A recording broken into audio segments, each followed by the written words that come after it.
Truth is the authority. All right, first thing, bring your A game because I'll take nothing less. I mean, we don't need more regulations. We need far less of them. We're going to have an open and honest discussion, but the numbers are what matter. The facts matter. Forget about the Republicans and the Democrats for a minute. Let's talk about the people. I've lived the American dream, and I want so many more people to be able to live the American dream. My show is what it says. It's common sense. We've jettisoned political correctness. It's principles and policies that work for everybody. I just want to talk about how to fix this country. The David Webb Show.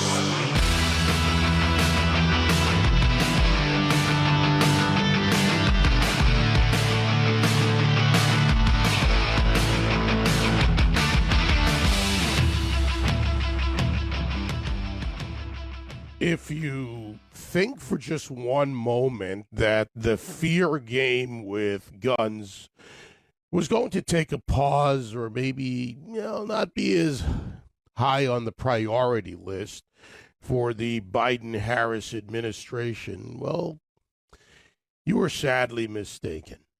I'm sure by now many of you, certainly in this audience, Second Amendment supporters, Second Amendment advocates, of course, people out there like Cam Edwards and Colion Noir and the various organizations are more than aware and tracking carefully what we should expect later today from Joe Biden in a series of proposed rules aimed, according to them, at restricting the proliferation of so-called ghost guns. Also encouraging states to adopt red flag laws, tightening loopholes around certain modified pistols. They're expected to issue a comprehensive report on firearm trafficking for the first time since 2000. Little note about that right there. There have been a number of reports, comprehensive, because it's the only real report you can issue to the extent that you can get the information. But we'll go with what they're saying for the moment. He will also nominate David Chipman, a gun control advocate, to lead the Bureau of Alcohol, Tobacco, Firearms, and Explosives. I guess I can stop by and see him whenever we reopen our D.C. office as BATFNE or ATFNE. I kind of jokingly use the EY there. Is right across the street from our D.C. offices. Just stop in and say hello. Maybe have a chat with him. Do you think that's going to happen? I remember the time I tried to simply look in there and in the lobby, and they immediately ran out just to say, no, you can't. But I'm a member of the public, an American citizen. You're an agency. You work for me. At least that's what you would think. So we're expecting a big ruling by the DOJ. Proposed rule to help stop the proliferation of something that is illegal. Hold it. I just want to ask the question. I know I'm not the world's greatest gun laws expert here. I'm not. Pretty good handle on it, but not the world's greatest expert. That's why we have experts who come on the show. But isn't owning an illegal gun or making a gun in an illegal manner or aren't all these things illegal already? According to the Biden administration, ghost guns are a growing problem, made through kits containing nearly all components of a gun with assembly directions. Of course, it comes with directions. They wouldn't specify if it would classify ghost guns as firearms, but we'll see. See, there's a slight difference there. They're mixing two things. Are there people who custom make? There are experts, people who make their own weapons privately. Yes, they have the shops. They can machine, they can make, they can test. This is part of even just the idea of creating something. This happens to be a gun. It's a different issue. They want to lump this all together under this administration, as the left has done, just the way they lump everything under the title of AR-15, unless it doesn't meet the narrative. Then it's different. So the DOJ will also, under Joe Biden and Kamala Harris, publish a model red flag legislation for the states to follow. So I'll throw this out to the audience. Will your state follow it? Just a curious question. What will your state do? Will they follow this guidance, this rule, whatever you want to call it? See, this is where we interact, where we talk with each other. This is all about continuing the narrative against the Second Amendment, against America's freedoms and Americans' freedoms that are enshrined in our Constitution. Shall not be infringed is pretty clear. And yes, we've had reasonable decisions and understanding, and that exists. So what is the attempt here? Would any of these various laws, of which there are thousands probably, nobody can keep count over the years and decades, to restrict, alter, change, delineate, discriminate, or in some way differentiate why and where, what is a firearm versus where the firearm is allowed, when you can carry it. I'm surprised they haven't gone, well, 9 a.m. to 5 p.m. is fine, but after 5 p.m. you can only carry this type of firearm till midnight. Then after midnight, all firearms are banned. I know it's silly, but sometimes you just have to use silly to make the point. And they will also issue a rule making it clear that when stabilizing device effectively turns a pistol into a short-barreled rifle, that firearm is subject to the requirement of the National Firearms Act. So, again, this is what they're doing. Whether it's, it gives it by another name, bump stocks, all kinds of names, right? Different types of grips. This is all about classifying and criminalizing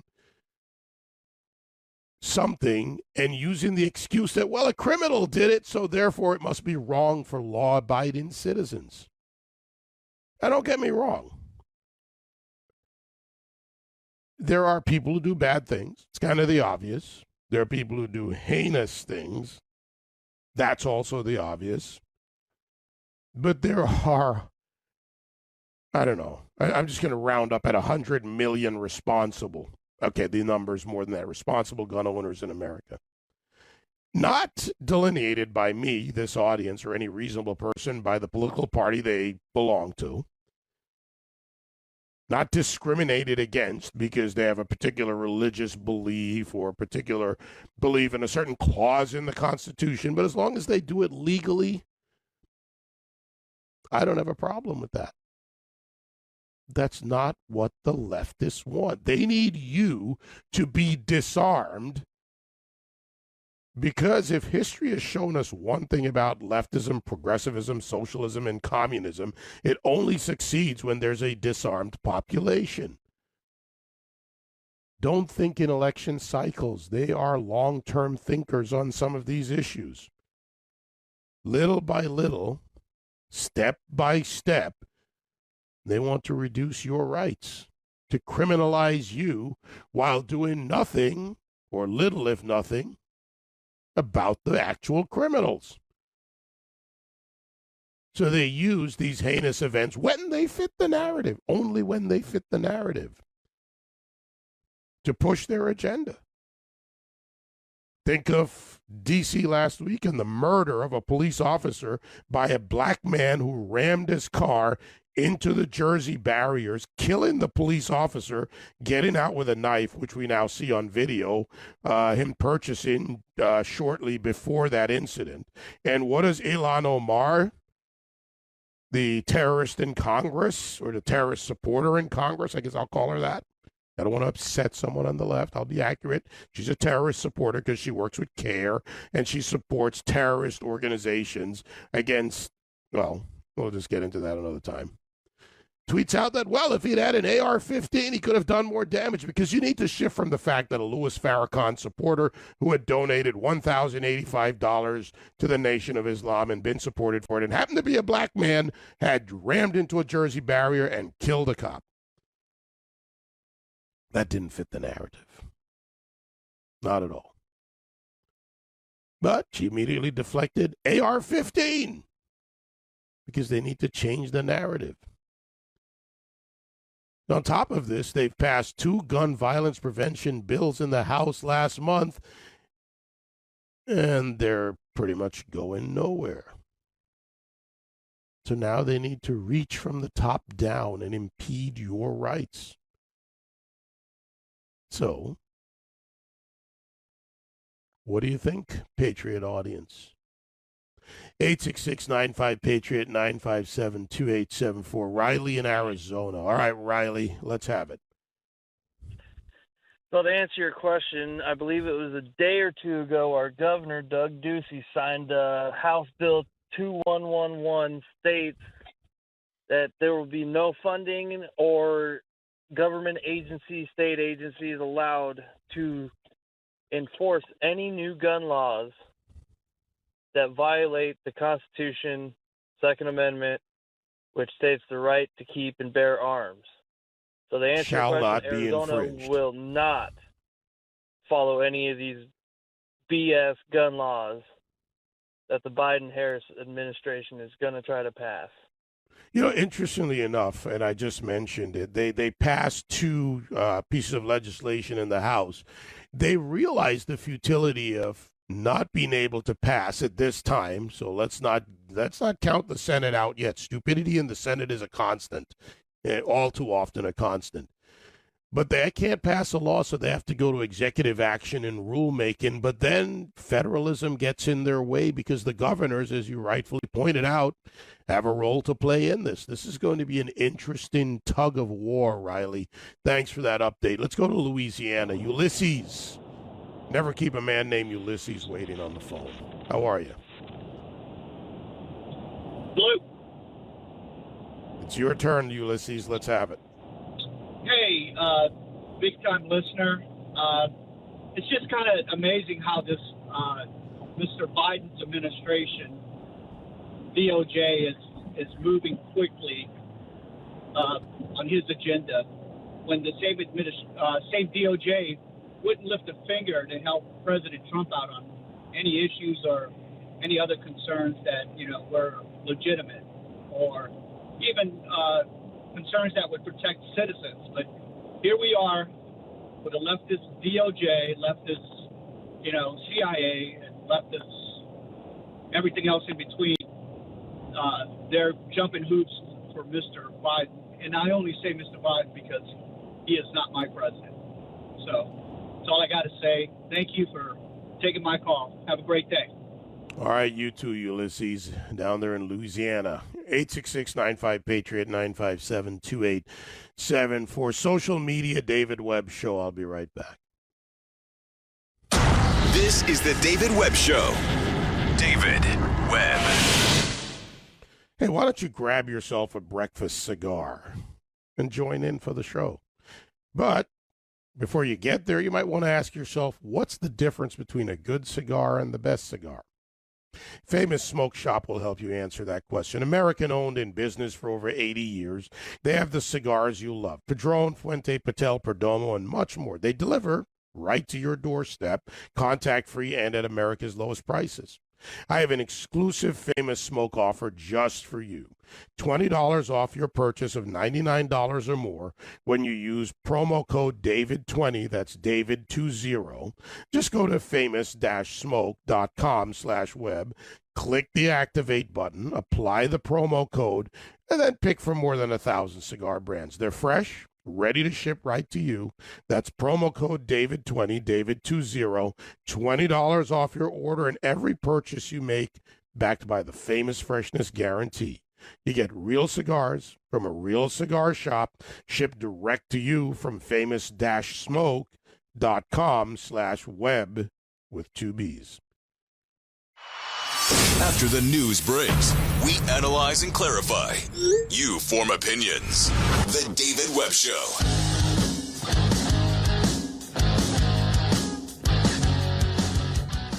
You know, we could engage in the usual conversation,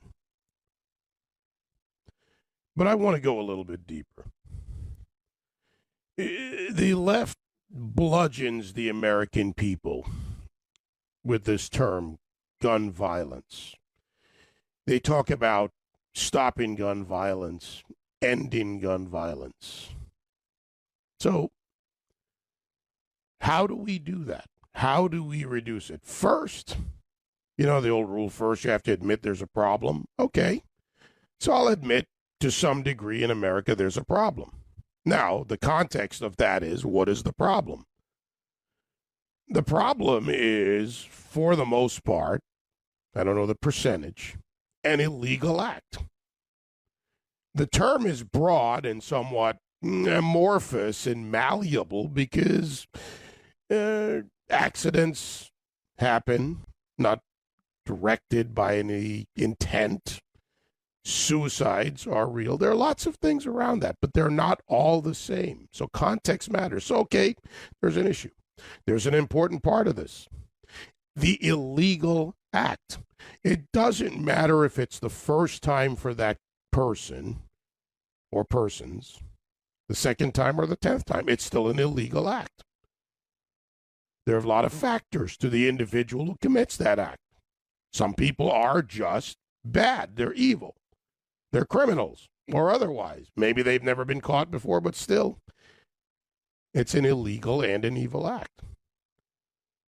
Passion, crimes of passion, that happens.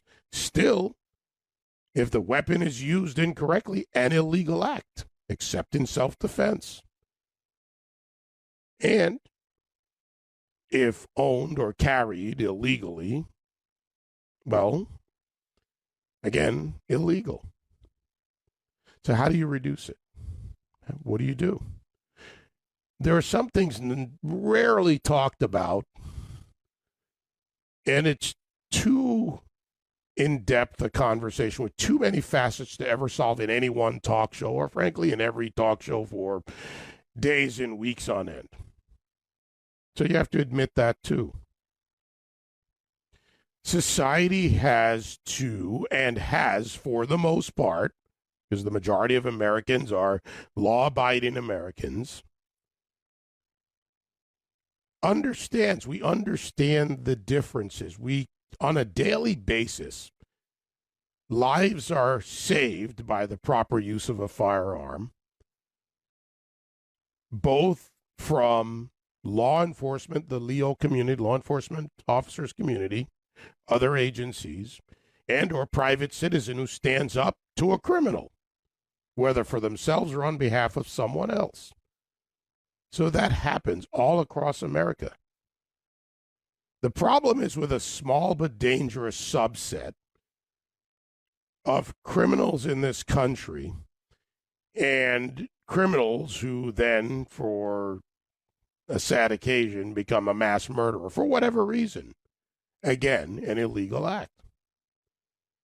Criminals exist all too often in poor and underserved communities because of desperation, no other choice, raised in the gang lifestyle. This is their future. Stealing a pair of sneakers becomes a bigger crime, and a bigger crime. Selling a joint becomes selling a bigger drug, stronger drug, more dangerous drug. Guns get involved, human trafficking. So all of this that exists, in part exists because people don't have another opportunity. I don't live in the Pollyannish world that we're going to offer them education and a job working, making $15, $20, $18 an hour, whatever dollars an hour, and they're going to suddenly have that value system that we all do, because that's also not realistic. But, you know, to draw maybe, I don't know, somehow it'll work out. Somebody will tell me whether it's a good comparison or not. If you want to reduce the rate of abortion, what do? You reduce the rate of pregnancies. Right? Does that make sense? Reduce the rate of abortions, you reduce the reason for the abortion. Reduce the criminals, by offering more and more people in America a better path forward, which includes early education, less single-parent birth rate, which leads to poverty, which in these communities is a tragedy. Increase opportunities, give people a better start in life and a better path forward, and you will have, in general, better outcomes. Still will be bad people, evil people, and criminals exist. Won't change. Won't ever change in society. So the idea that we're going to legislate our way to better doesn't work. It's a part of the system when the act is committed and the prosecutorial process happens. And the idea that you can have pre-crime for guns, well, that's a control measure. It's a fantasy in a movie that the left would like to enact in real life. We're having the wrong conversations. And we're getting caught in the shouting. No gun control. Yes, gun control. No gun control. Yes, gun control. And we sit somewhere in between those two parties, two lines, if you will, is a lot of work to be done. But it's not all about the gun. The gun is often, and for those of you that have studied, I would recommend, you can find these studies. I have helped run these studies at one time. You go to the Bureau of Justice Statistics. You have the Survey of Inmates in Local Jails, SILJ. You have the Bureau of Prisons Survey of Prisons. And they map crime, interview criminals. And they tell you, why did they use the weapon? What type of weapon? Was it opportunity? Was it deliberate? Did something escalate? Accidental? Even that happens. You don't know even how to use the illegal gun you have properly. You have your finger inside rather than outside the trigger. And what happens? Tension, heightened awareness, reaction. The gun goes off. You shouldn't have had it, but you've got to understand what happens. But we're not talking about those things. Somebody tell me if I'm wrong. If you want to reduce the rate, reduce the factors, then you reduce it. 866-95-PATRIOT. Dan, New York, 866-95-PATRIOT. Dan, it's all yours. David, thanks for having me on your show. My name's Dan Wass. I'm the author of the Good Gun, Bad Guy book series. I also write Second Amendment articles for Daily Caller, Ammo Land, Truth About Guns, and I'm a national spokesperson for Gun Owners of America. I just want your audience to know that before I say what I'm about to say. You're hitting the nail on the head, David. The problem here, and I see that you're trying to get to it, and the problem is really it's not gun violence. There's no such thing as gun violence. Gun violence does not exist. What we're talking about is human violence. But Democrats who are trying to push these anti-gun laws, anti-constitutional laws, they don't want to look at what's causing human violence because most often it reflects on their failed policies. They want a gun registry desperately so they know where the guns are, and that's why they're pushing all these universal background checks and the nonsense with the ghost guns and all this stuff. And keep in mind, this is only part of their two-part plan. The other half of their plan is called red flag laws. Started off as what some people might know as swatting. Swatting was when you were able to turn people in without any real information about whether they're doing something bad or not. It was about if they had a gun, call the cops. Cops would come. It was called swatting, and they would question these people and put people in danger. And people often got killed in the process. Swatting evolved into red flag laws. Red flag laws are now, in some states, legal, where you can accuse someone of doing something or being a danger to society, and the cops will come and take their guns without due process. People lose their rights with red flag laws. So now keep in mind, they can't implement red flag laws unless they know where the guns are, which is why the registry is so important to them and the universal background checks are so important to them. 2.5 million defensive gun uses every year in America. It's a study by Gary Kleck, a Florida criminologist. Guns are used vastly more to save lives than they are used to take them.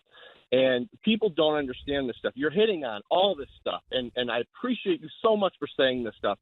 Also, the DOJ did a study that surveyed criminals in prison, and over 90% of them admitted to acquiring firearms illegally. Background checks do not work. They only work to stop good people and prevent good people from purchasing guns.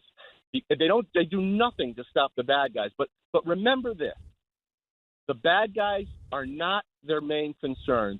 The Democrats' main concern, the main people that they want to stop from gun ownership is us, the conservatives, real Americans. Well, actually, they want to stop any American because there are plenty of Democrats, as you know, who own guns. I know lots of Democrats who are big gun owners. And somewhere, some of their houses, I can tell you, the guns are not locked away because they're no good to them, depending on where you live. If they're locked away, they're kept ready.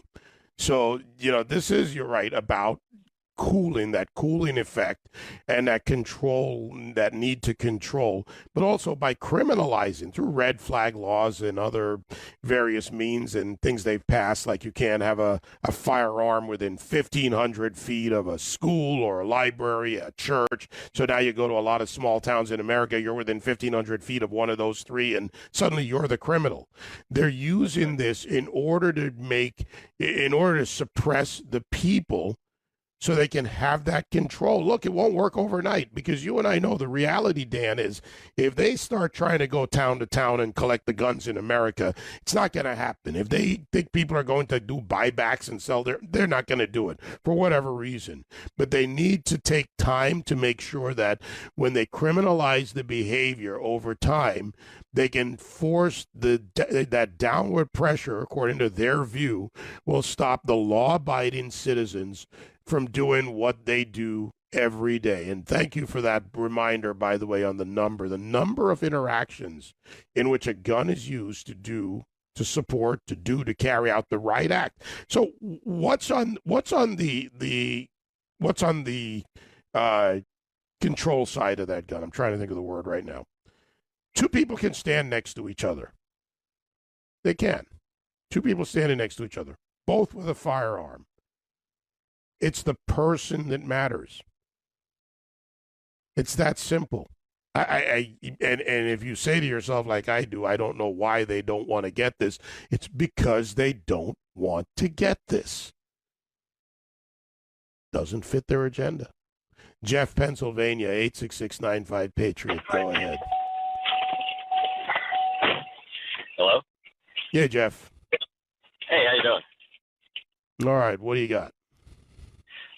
I'm just wondering why, and I think it needs to be brought up, why Ilhan Omar is still around after everything Veritas has exposed. How is this woman still in office? How is this not in the press? I keep hearing about Ilhan Omar, and I recall seeing the Veritas videos, and it's clear that she was paying for votes, collecting votes. Is there any movement on that? Her district has to make that decision. That's where it is, because she will not be prosecuted. Well, let's put it this way. She will not be investigated because that's the step that's needed. So she will not be investigated. As far as the Federal Elections Commission, at the time she was going through these issues, what they wouldn't tell you or didn't tell you or for whatever reason couldn't actually research in 5 minutes and tell you is that without a quorum, they couldn't seat the commission to even look into the issue if they were so willing. But because the Democrats now lead and Biden wants to turn it into a different political body, that will likely never happen. So it goes back to her district, the people in her district. And, you know, if the Republicans want a point, I'll point them to some strategies on going after Ilhan Omar in her district. In her district, Somalis are the victims of Somali gangs. They roam the neighborhoods, they extort, they do all the things you've heard that gangs do. And she doesn't stand up for those business owners. She works with CARE. She works with the other organizations. So Republicans need to go into her district, work with the people on the ground who are dealing with the problems in her district, expose the fraud that she is, and then take her on there. But look, under this administration, certainly, and under the last one, and, you know, the Republicans in Congress are never going to say anything about her because they're afraid of being called a racist. You're a racist. How dare you talk about her? even if it's factually true. Jeff, thanks for the call. Quick break, 866-95-PATRIOT, 957-2874. This is the David Webb Show. David Webb. You know, a few decades ago, we used to be, well, largely private citizens. Private. So what changed? The internet. Think about everything you've browsed, searched for, watched, or tweeted. Now imagine all of that being collected, crawled, aggregated by third parties into a permanent public record. Yeah, that's your record. So I keep my data private when I go online by using ExpressVPN. Hundreds of data brokers' sole business to buy and sell your data. Worst part, they don't have to tell you who they're selling it to or get your consent. One of these points, your IP address. The harvesters use that, uniquely identify you and your location, but ExpressVPN reroutes my connection through an encrypted server. My IP address is masked, and that makes it more difficult for them to identify me. Best part, how easy ExpressVPN is to use. No matter what device you're on, phone, laptop, smart TV, tap one button, get protected. So protect yourself with the #1 rated VPN on the market, expressvpn.com/web, and you get 3 extra months free. That's expressvpn.com/web with two B's. Speak your mind. Speak your mind. The David Webb Show, 866-957-2874. Look, it's obvious, clear, blatant that the Biden or Harris administration do not want to have the real conversations around guns. They want us to stay in the argument while they pretend to do something about it. And as we've seen for decades, they chip away piece by piece, little by little, knowing full well they won't pull it off in one fell swoop, while they tell their, gun or anti-gun supporters on the left or on any side that they will. So what happens, in 60 days, the DOJ is expected to publish model red flag legislation for states. What does that actually mean? Model red flag legislation. Red flag laws that they hope would allow police or family members to petition courts to temporarily remove firearms from people in crisis. Well, that's fundamentally against the Constitution unless there is an actual court process in play and adjudicated. Just because you think your cousin's having a bad day, could be, or your brother, your sister, your father, your mother, whatever, doesn't mean that their rights can be violated. Yeah, I know. I can hear it now from the left. Listen, well, that's wrong. What if they go out and they kill 10 people? Welcome to real life. Okay, doesn't sound pretty? Well, listen to another show. Does it make me any colder or more callous than you want to portray me? Just factual. According to a justice official, as the president urges Congress to pass legislation that will create an appropriate national red flag law and also pass legislation that incentivizes states to adopt red flag laws, the Justice Department's published model legislation will make it easier for states that want to adopt red flag laws to do so. So, is Biden solving the problem or just passing it down to see how much they can sneak in? Yeah, well, you think you know the answer, or I think you know the answer to that. So they're going to write up a nice document, put it out, urge the states to do this, as they urge Congress, work with Congress, try to wrangle those reticent Republicans. I'm going to keep using that one from now on, who might go along with imposing themselves on your Second Amendment rights. Now, the likelihood, as before, and certainly closer now, so let's just say that there are points and times when you should be concerned. I'm concerned about this, not in a fearful way, but with the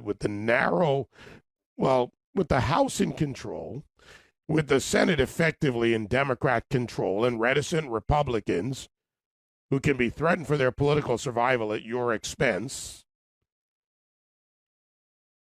Could they pass this national red flag law? Tough.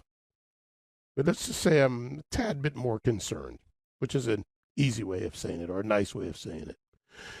866-95-PATRIOT, 957-2874. Let's go to Scott in Florida. Go ahead. Hello, Scott. Hello. Yep, you're on, Scott. Go for it.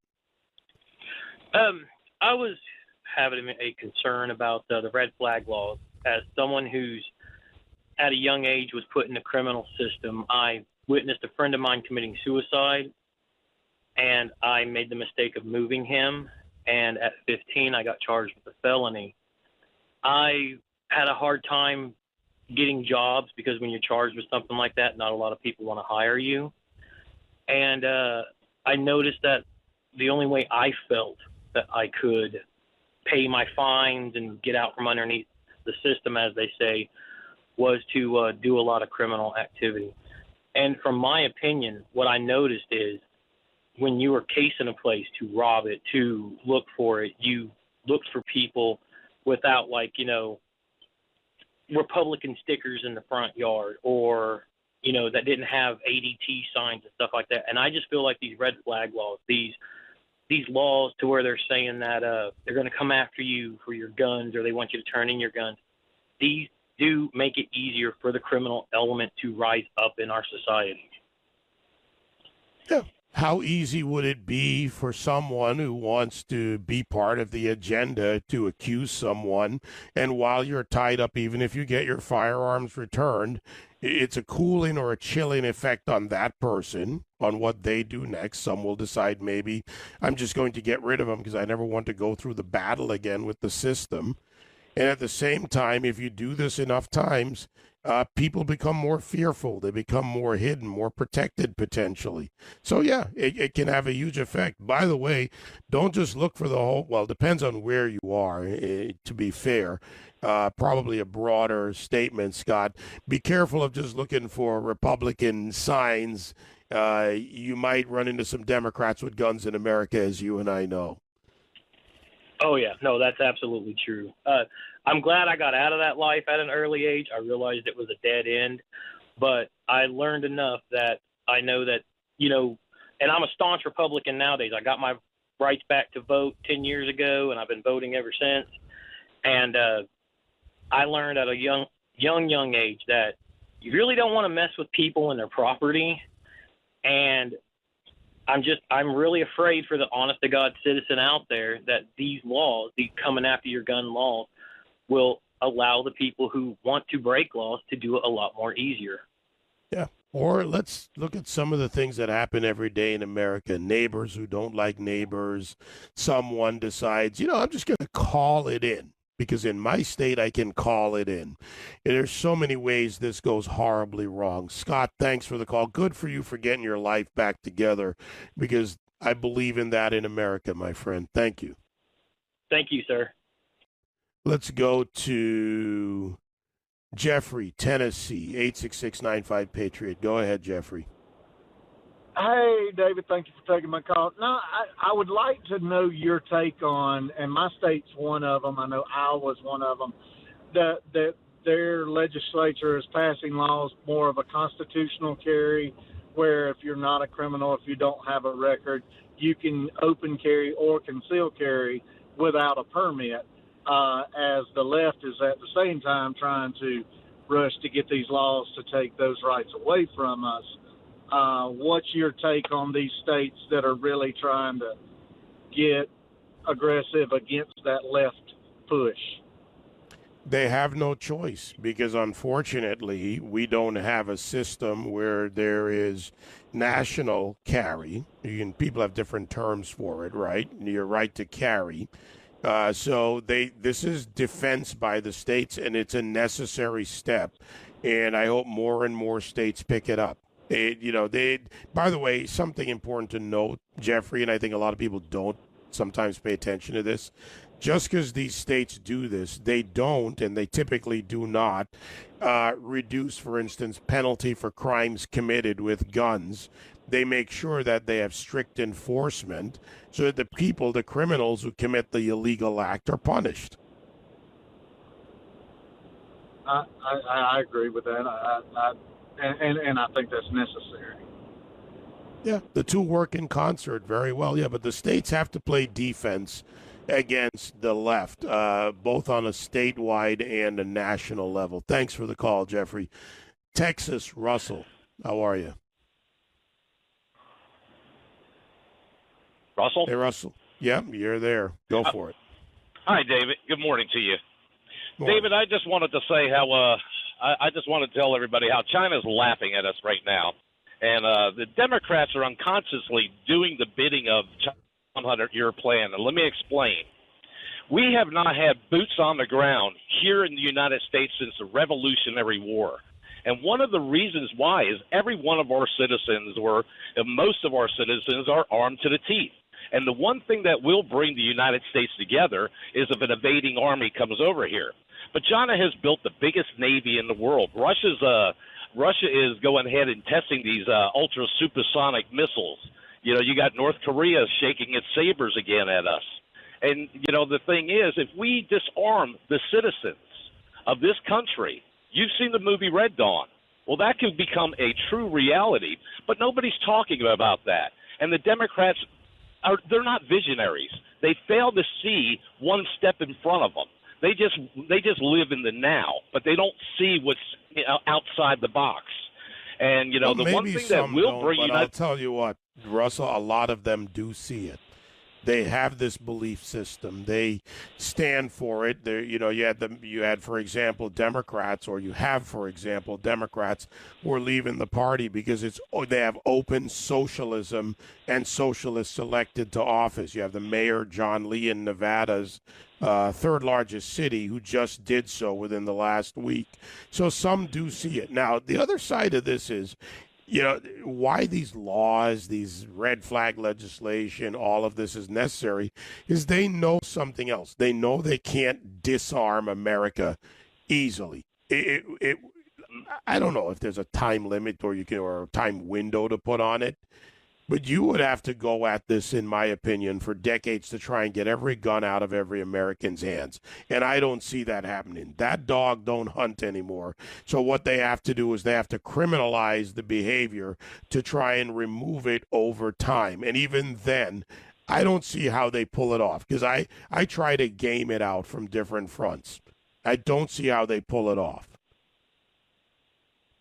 Well, that's one of the things. You know, I'm 60 years old, and I don't believe that I'm going to see it in my lifetime. But, you know, I fear for my children and my grandchildren and their families, you know, to come, that this is part of a plan that if we take the teeth out of the Americans right there, we're going to open ourselves up to vulnerability from invading nations. And it hasn't happened since the Revolutionary War. And one of the reasons why you hit on something there, Russell, with the children and grandchildren. And I actually had this conversation yesterday. We're talking about it. Actually, with my mother, we're having this talk about culture. And if you change the culture to where the children and grandchildren move away from their Second Amendment rights, that's in part how you affect this country. Because you raise a group of people who are, you know, guns are bad, guns are bad, guns are bad. I'm never going to have it. So over time, you may bring down the level significantly to where you can try other things, but the culture matters. And that would be the culture here in the United States, which is fine for the United States, but the other countries don't see it that way. No, they don't, and they will not. And by the way, take away the guns like they did in the United Kingdom, and guess what? Knife attacks go up. Crime isn't going away because the gun isn't there. It's about the person. And the criminal will find a way. 866-95-PATRIOT, 957-2874. Mark in Vermont. How are you, Mark? David, brother, how are you? Long time no talk.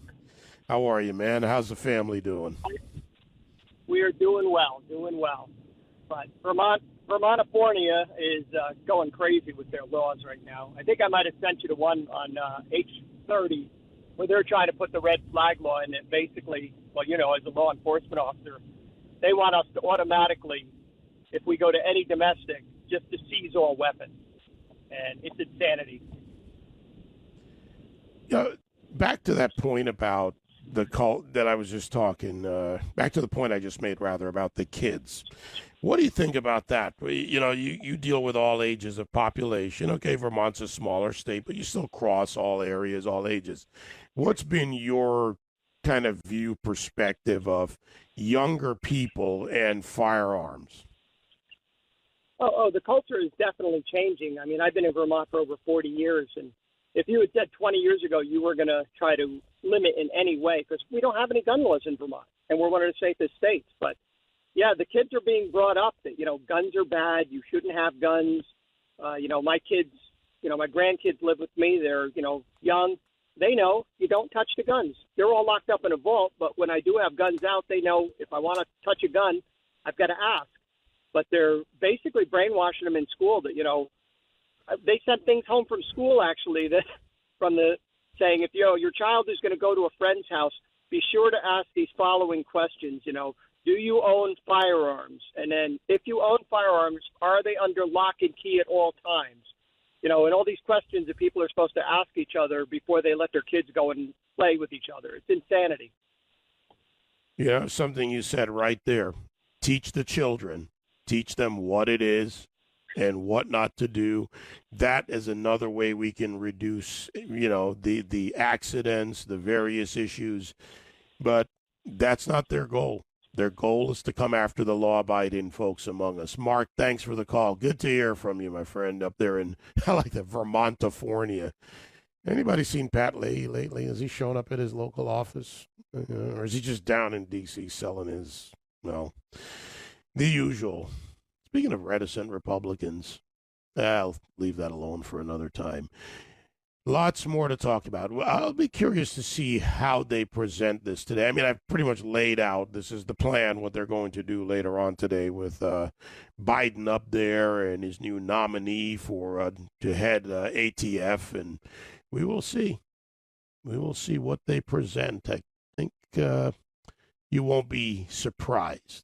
866-95-PATRIOT, 957-2874. The border crisis.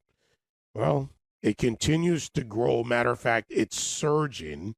Former Congressman John Hostetler, now VP for Federal Affairs for States Trust and also at Texas Public Policy Foundation, joins me next hour.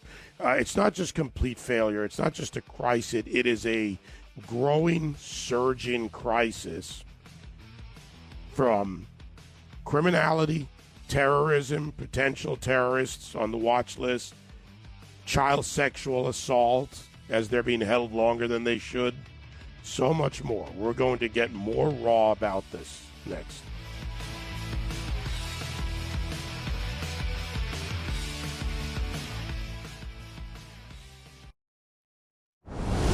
Truth is the authority. All right, first thing, bring your A game because I'll take nothing less. I mean, we don't need more regulations. We need far less of them. We're going to have an open and honest discussion, but the numbers are what matter. The facts matter. Forget about the Republicans and the Democrats for a minute. Let's talk about the people. I've lived the American dream, and I want so many more people to be able to live the American dream. My show is what it says. It's common sense. We've jettisoned political correctness. It's principles and policies that work for everybody. I just want to talk about how to fix this country.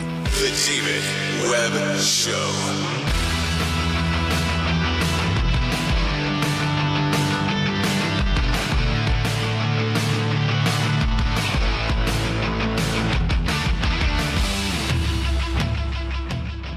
The Biden-Harris border crisis is deliberate.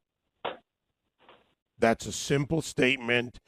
Policy approach, the regulatory structure being dismantled, the processes to interdict, detain, and process illegal aliens being dismantled, the subversion of the actual system by lowering the funding for the number of beds, the violation of federal laws and the violations of laws which Democrats pushed for on the time you can hold a child, an unaccompanied minor. But it's now beginning to manifest itself in very dangerous ways for the very people they claim to care about. We now have reports of sexual assault of children in holding facilities. We have very little control systems in place when it comes to COVID. And look, even while I'm no fan of Alex Jones and I don't delve into conspiracies, the video of him where Catholic charities, who I have criticized for years on this, one of their representatives is loading children into the back of an SUV, like one of those little crossover vehicles, without seatbelt safety, some of them not wearing masks. The woman in the back seat was wearing a mask. A couple of the children were, some were not. It shows you what's playing out on our southern border, but it's no longer just on the southern border because these illegal aliens are being bussed without any controls or notices to appear all over America, not just onto our military bases. It is deliberate. So what is its intent? John Hostetler served 6 terms in the House of Representatives. He was chairman of the House Judiciary Subcommittee on Immigration, Border Security, and Claims for 3 of those terms, and he joins me now. Congressman, how are you? All right, David. Thank you for having me today. So let's dive right in. The past, here we are at the present. In this crisis, I have said it, I dare anyone to deny that it's deliberate. Is it deliberate? Well, it was definitely predictable, David. And, it's getting harder and harder to believe that because it was so predictable, it wasn't deliberate. What we can say now that the ongoing crisis at the border is deliberate. There is, for example, let me give you an example of a program that definitely worked, put in place by the Trump administration to drastically reduce the number of apprehensions at the border, and that is the Migrant Protection Protocols program, otherwise known as Remain in Mexico. The Biden administration, on the first half day of his presidency, on January 20th, the administration closed down new enrollments in that program, and that program basically said that if you were not from Mexico, but you were coming from some other country through Mexico and claimed asylum at the southern border, you were going to be transferred back into Mexico to await the processing of your asylum claims. Encounters on the southern border dropped by less than 1/6 between May 2019 and May 2020. It went from 141,000 peak in May of 2019 to a little over 23,000 in May of 2020. And 23,000, granted, is still too many. But that policy worked. And because that policy has been reversed, between May of 2020 and March 2021, the encounters on the southern border have gone up more than 7 times. So you're a guy that likes the numbers and the details. These, to your point, the crisis is ongoing. It has to be deliberate. It's not as if the administration doesn't know those numbers and they don't know the facts.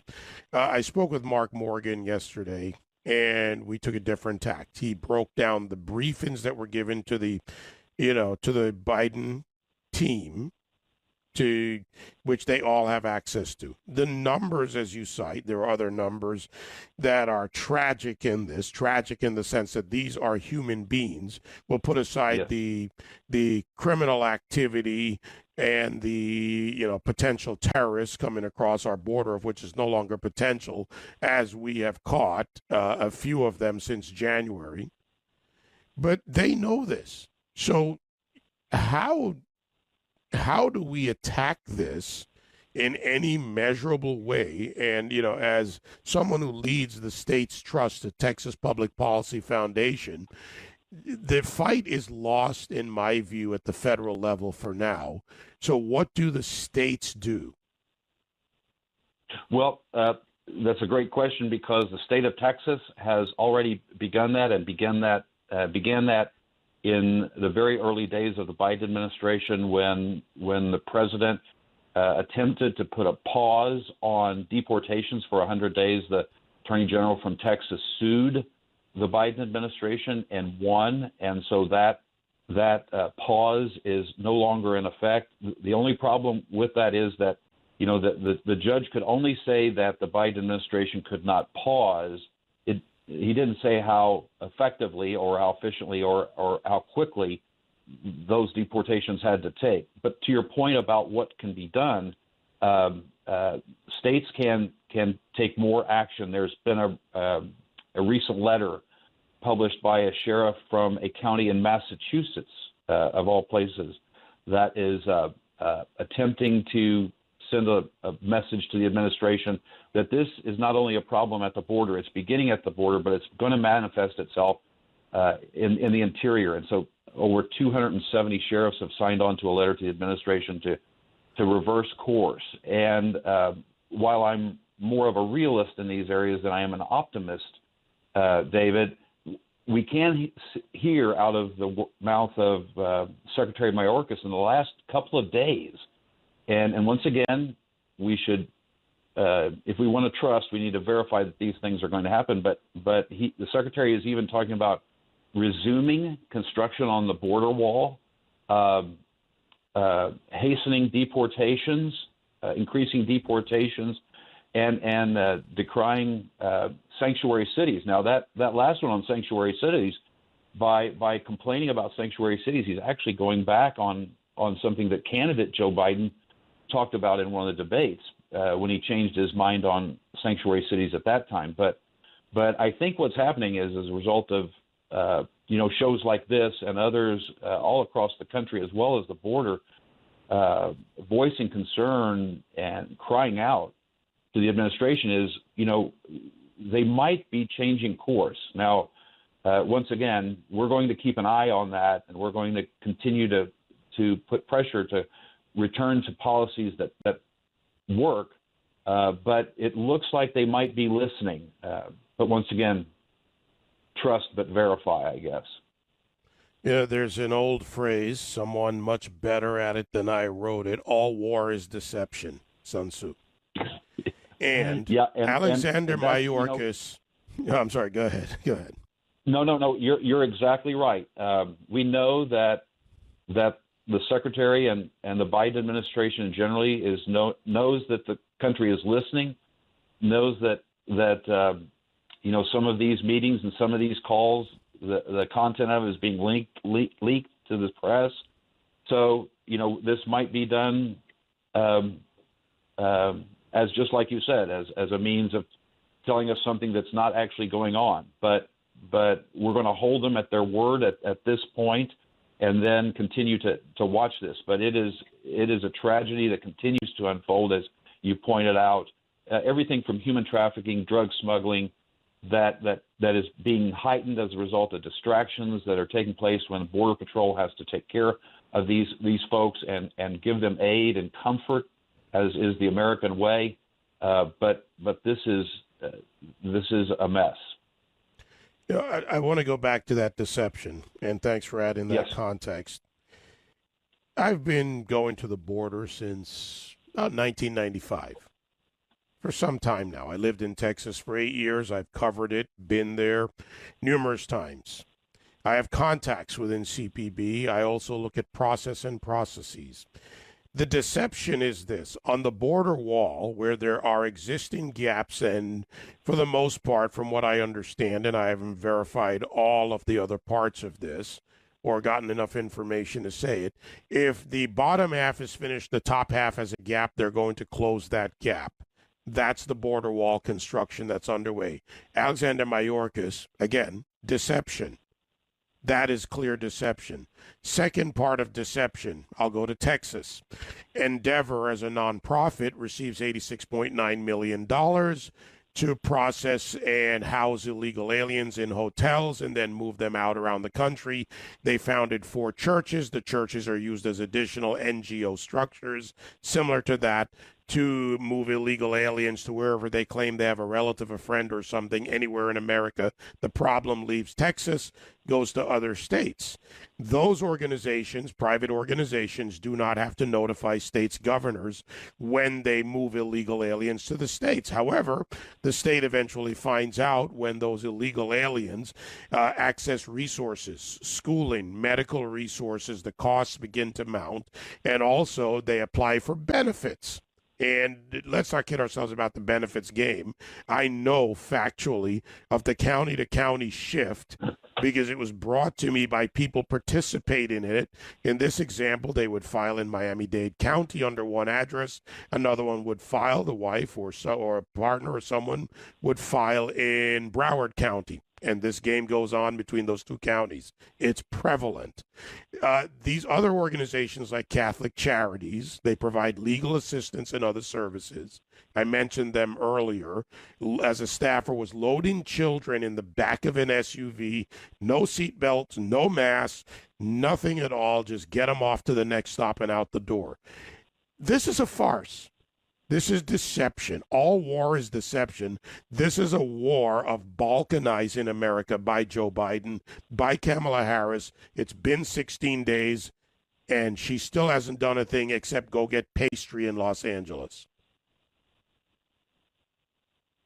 Yes, so, and back to the states. This we have to see this for what it is my point. We can no longer listen to them, take them they're not changing course. They're altering the system because without a notice to appear, once Catholic Charities or Endeavor ships the illegal alien off somewhere in the country, what gets them back? What's the mechanism? Yeah, there is none. And the notice to appear is the failing to provide the notice to appear is for lack of a better word, is a game changer. This started out in the RGV, the Rio Grande Valley sector. If it finds its way along the rest of the border, this is just going to be another selling point for human smugglers to raise the number of their clients. You're exactly right. What states can do, for example, I'll give you an example of what we're contemplating in Texas and what the Texas Public Policy Foundation is recommending to the state of Texas, and that is to use some of the ARPA money, the COVID relief money that was passed by Congress and signed into law by Joe Biden, notwithstanding the terrible, drastic weight of debt that is being added, it is going to go out.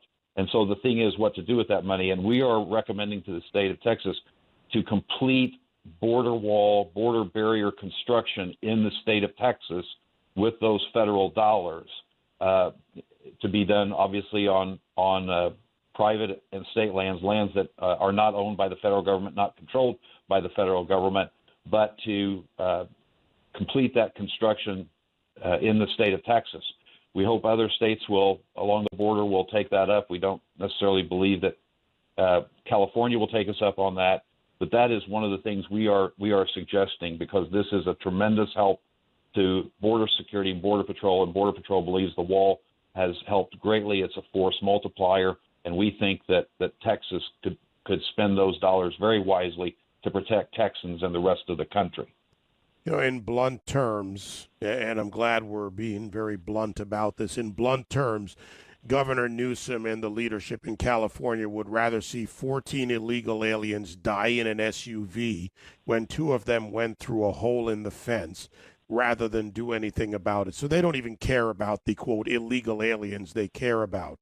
I like what you're proposing, and we've talked about it, listeners call about it, that Texas should complete what it should, private lands and public lands, work with private owners who want to protect their families, their land, their property, period. Also, my question is, what about state laws, Congressman Hostetler? What about state laws? What can Texas do, for instance, to punish employers of illegal aliens? It is a violation if they are illegal and working without permit. So will the state of Texas take action, you think? Well, the state legislature is considering legislation now to make what's called E-Verify. It's a federal system, a federal program that employers can use to verify the status of potential employees. And so there is state legislation in place now going through the process to require certain industries to use E-Verify as a matter of state law. And so that is something that states can do. Other states have attempted that as well, and states can do that. Another thing that they could do, David, is there is actually a federal program. 287G is what it's referred to as a result of its place in the U.S. Code, and law enforcement agencies, whether state and local, whether they're sheriff's departments, city police, or the like, can request of the federal government federal assistance to appoint one of their employees to interact with ICE and federal immigration authorities. I think it's 26 counties in Texas already do that. Several counties across the country take part in the 287G program. It's something that every state and local law enforcement agency should be involved in because, this, as you point out, this affects the entire country. Over 270 sheriffs have written a letter to the Biden administration to stop this. This should be something that really every state and local law enforcement agency should take part in. And that would be a tremendous force multiplier to keep the country safe, as well as continue to put a dent in the illegal migration of individuals into our country. So there are things that states can do.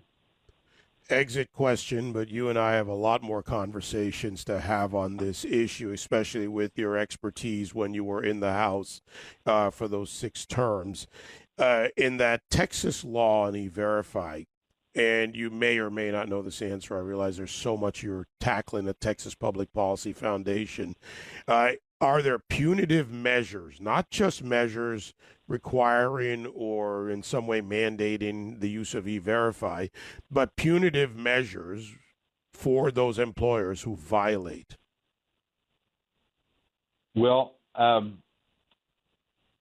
have to get back with you on that, David, because working here on the federal level for Texas Public Policy Foundation, I'm not familiar with all of the state legislative initiatives that we're working on, but I can get back with you on that to tell you that. I'm sure it has something to do with their business licensing, but punitive measures beyond that, I can't say for certain. Well, no, as I said, I as you're working in the, States Trust office there for federal affairs, I would not expect, but it's a good question for these purposes. Without the punitive measure, sure is. The employer does nothing. They continue. Right. You're exactly right. It's a real pleasure to have you on. It's a terrible subject to discuss. I look forward to having you on again to talk about that last question and more. But this continues. This grows every day. Children's lives, people's lives are at risk from the Triangle countries, across the Darien Gap, Mexico, southern border, and it is being spurred on and frankly, it's being encouraged by too many parties in this country who should be taken on in some way at the state level. And by the way, that includes these organizations. They are bordering on violation of federal code. Some have crossed that line by aiding, abetting, and harboring illegal aliens.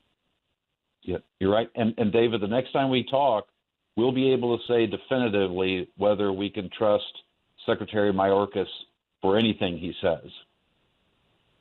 I won't go to Vegas until we talk next. Thank you, sir. Thank you, sir. John Hostetler, Vice President for Federal Affairs for States Trust at the Texas Public Policy Foundation and former member of the House of Representatives. I'll be right back. This is the David Webb Show. David Webb.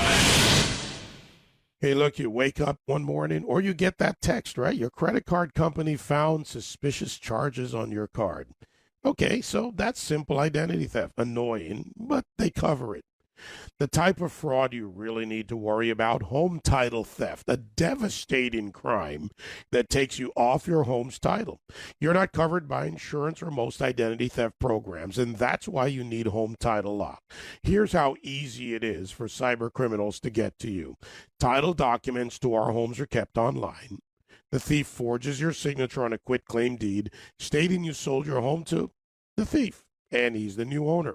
Then he borrows money using your home's equity and leaves you in debt.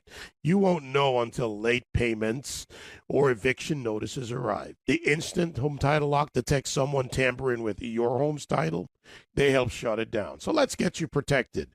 Go to HometitleLock.com, register your address, see if you're already a victim, and then enter code RADIO for 30 free days of protection. That's promo code RADIO at HometitleLock.com.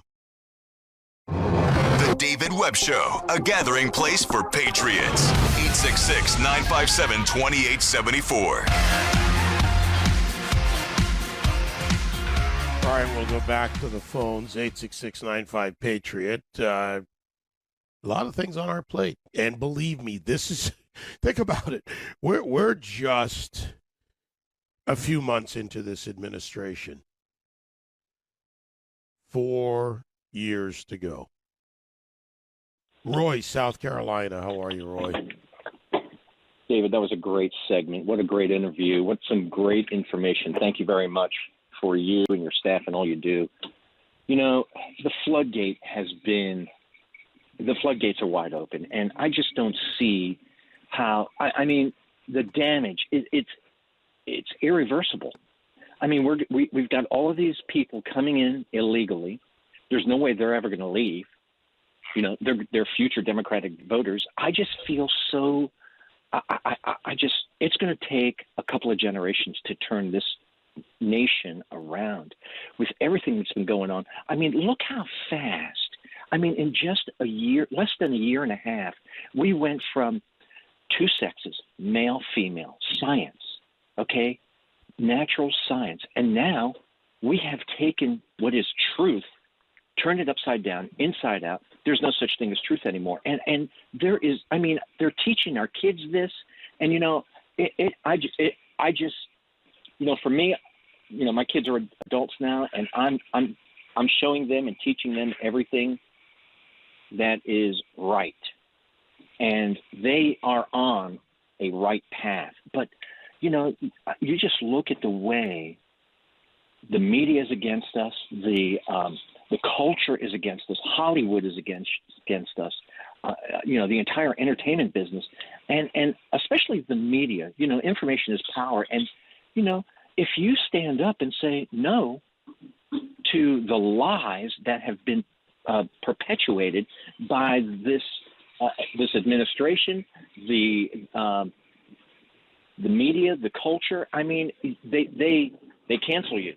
And so I get frustrated like anyone else, like you do. I hear the frustration, and it's real. By the way, I'll just contrast two topics. The one that scares me more is the border problem, the illegal alien invasion, the balkanizing of American communities.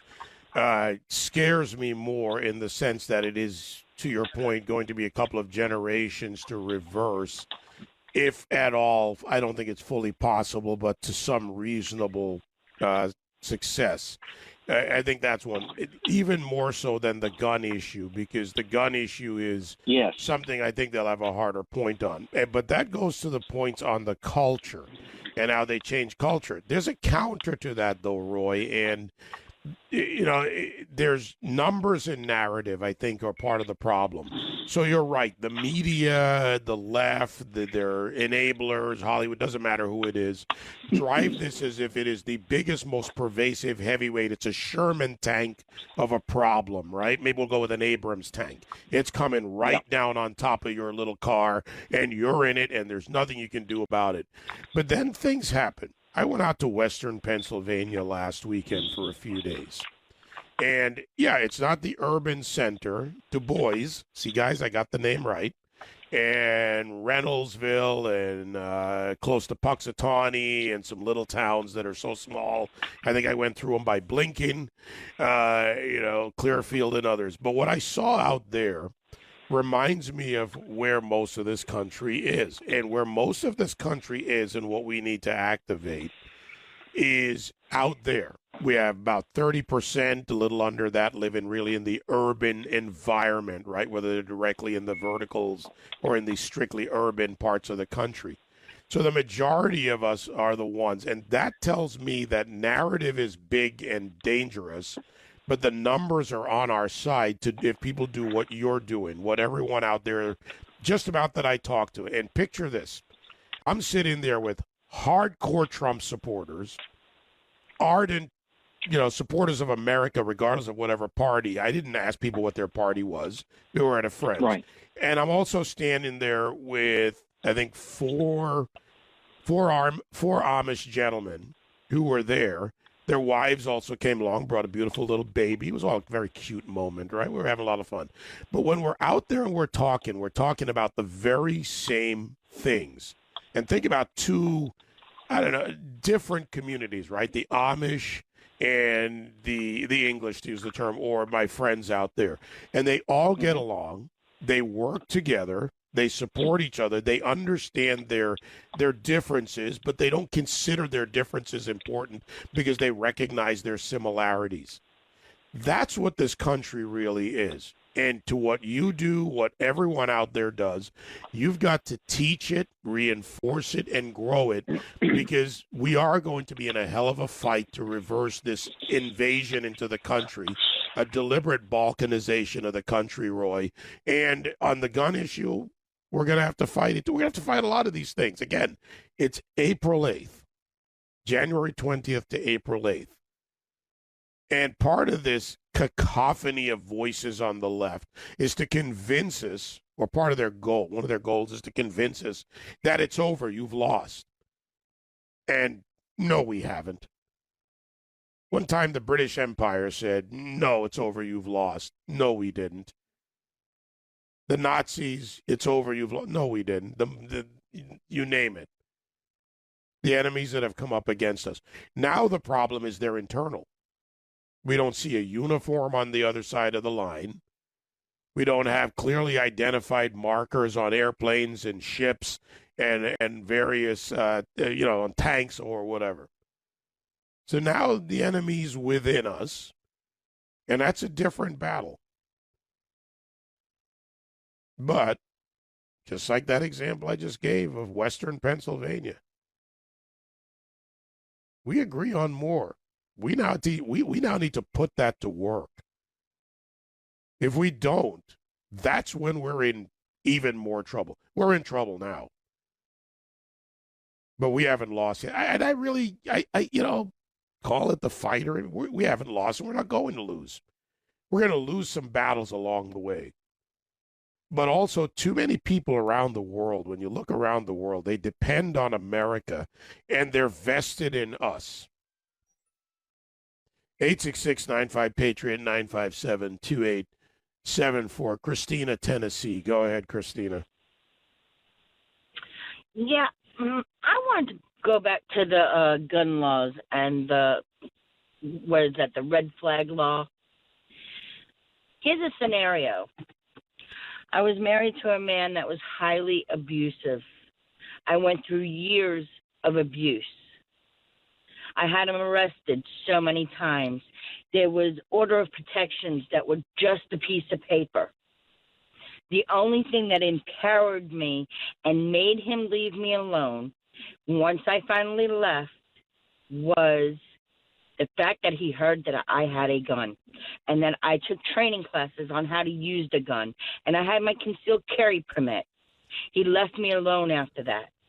Now, if there's a law that he can turn around and call the local police department and make up a lie about me and have my guns taken away from me, what's going to protect me? Who's going to protect me? Because a piece of paper of an order of protection never protected me before in the past.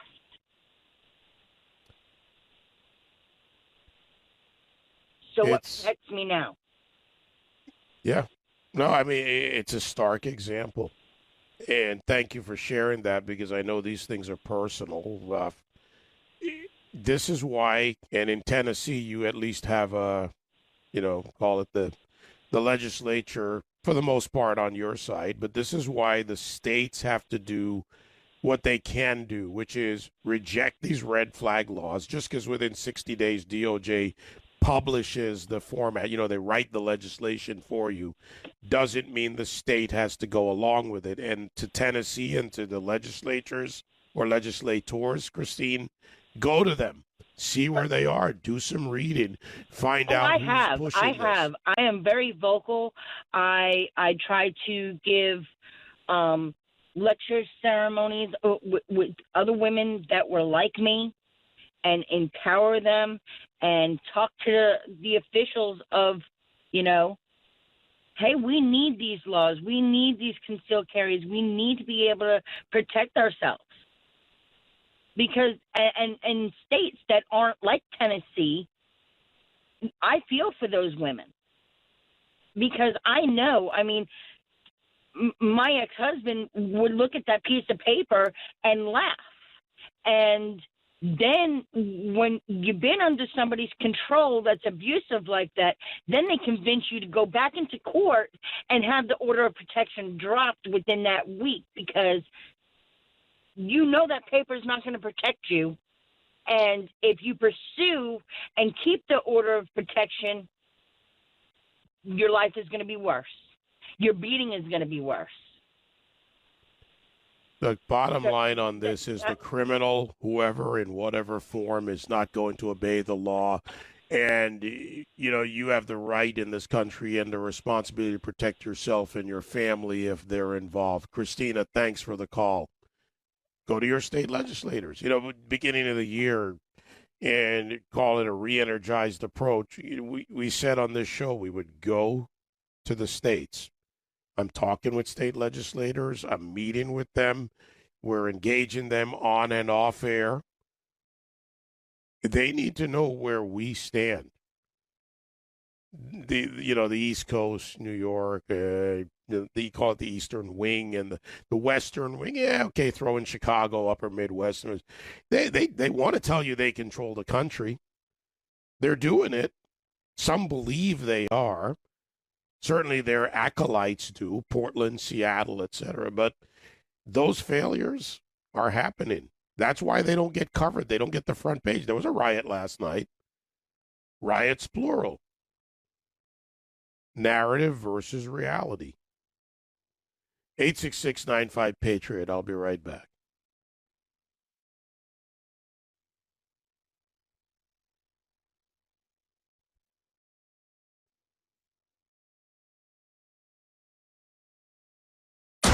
This is the David Webb Show. David Webb. Hey, I've got some good news for you. Entrepreneurial optimism has increased. As a matter of fact, recent survey shows the highest ever intent for people is to start their own business. That's in spring of 2021. So have you ever wanted to start a business or a side gig? And of course, if you're successful, which is great, growing the business means hiring. For that, I turn to ZipRecruiter because they make hiring fast and easy. And right now, listeners can try it for free at ZipRecruiter.com/web. See, when you post your job on ZipRecruiter, it doesn't just sit there. It gets sent out to over 100 of the top job sites with just one click. Then their matching technology scans thousands of resumes and profiles to send you the most qualified people for your job. Really interested in a candidate? Invite them to apply for your job with just one click. Again, ZipRecruiter sends them the email from you. You stand out from the competition. So effective, 4 out of 5 employers who post on ZipRecruiter get a quality candidate within the first day. And right now, you can try it for free by going to ZipRecruiter.com/web. That's ZipRecruiter.com/WEBB. ZipRecruiter, the smartest way to hire. Look in the mirror. Instead of playing the blame game, look for solutions. The David Webb Show.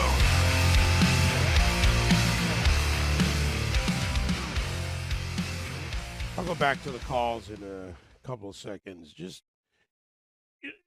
It occurred to me in the break, and just back to a prior call. Which of the issues, I'll leave this to you to answer, which of the issues facing us? We have the gun issue, the attempts to impose more regulatory control on our Second Amendment rights, the cultural issues. That's a big issue because so much is downstream from culture, right? Change the culture over generation. Immigration in its modern or illegal, let me just separate them, illegal immigration in what the Biden policies and it's called the Biden-Harris policies because in 16 days? 15 or 16 days? She did get pastry in Los Angeles, but nowhere near the border. There's a congressional delegation down there now. We should find out more about this next delegation and what they have to say within the next couple of days. We'll see. We'll see what's going on down there.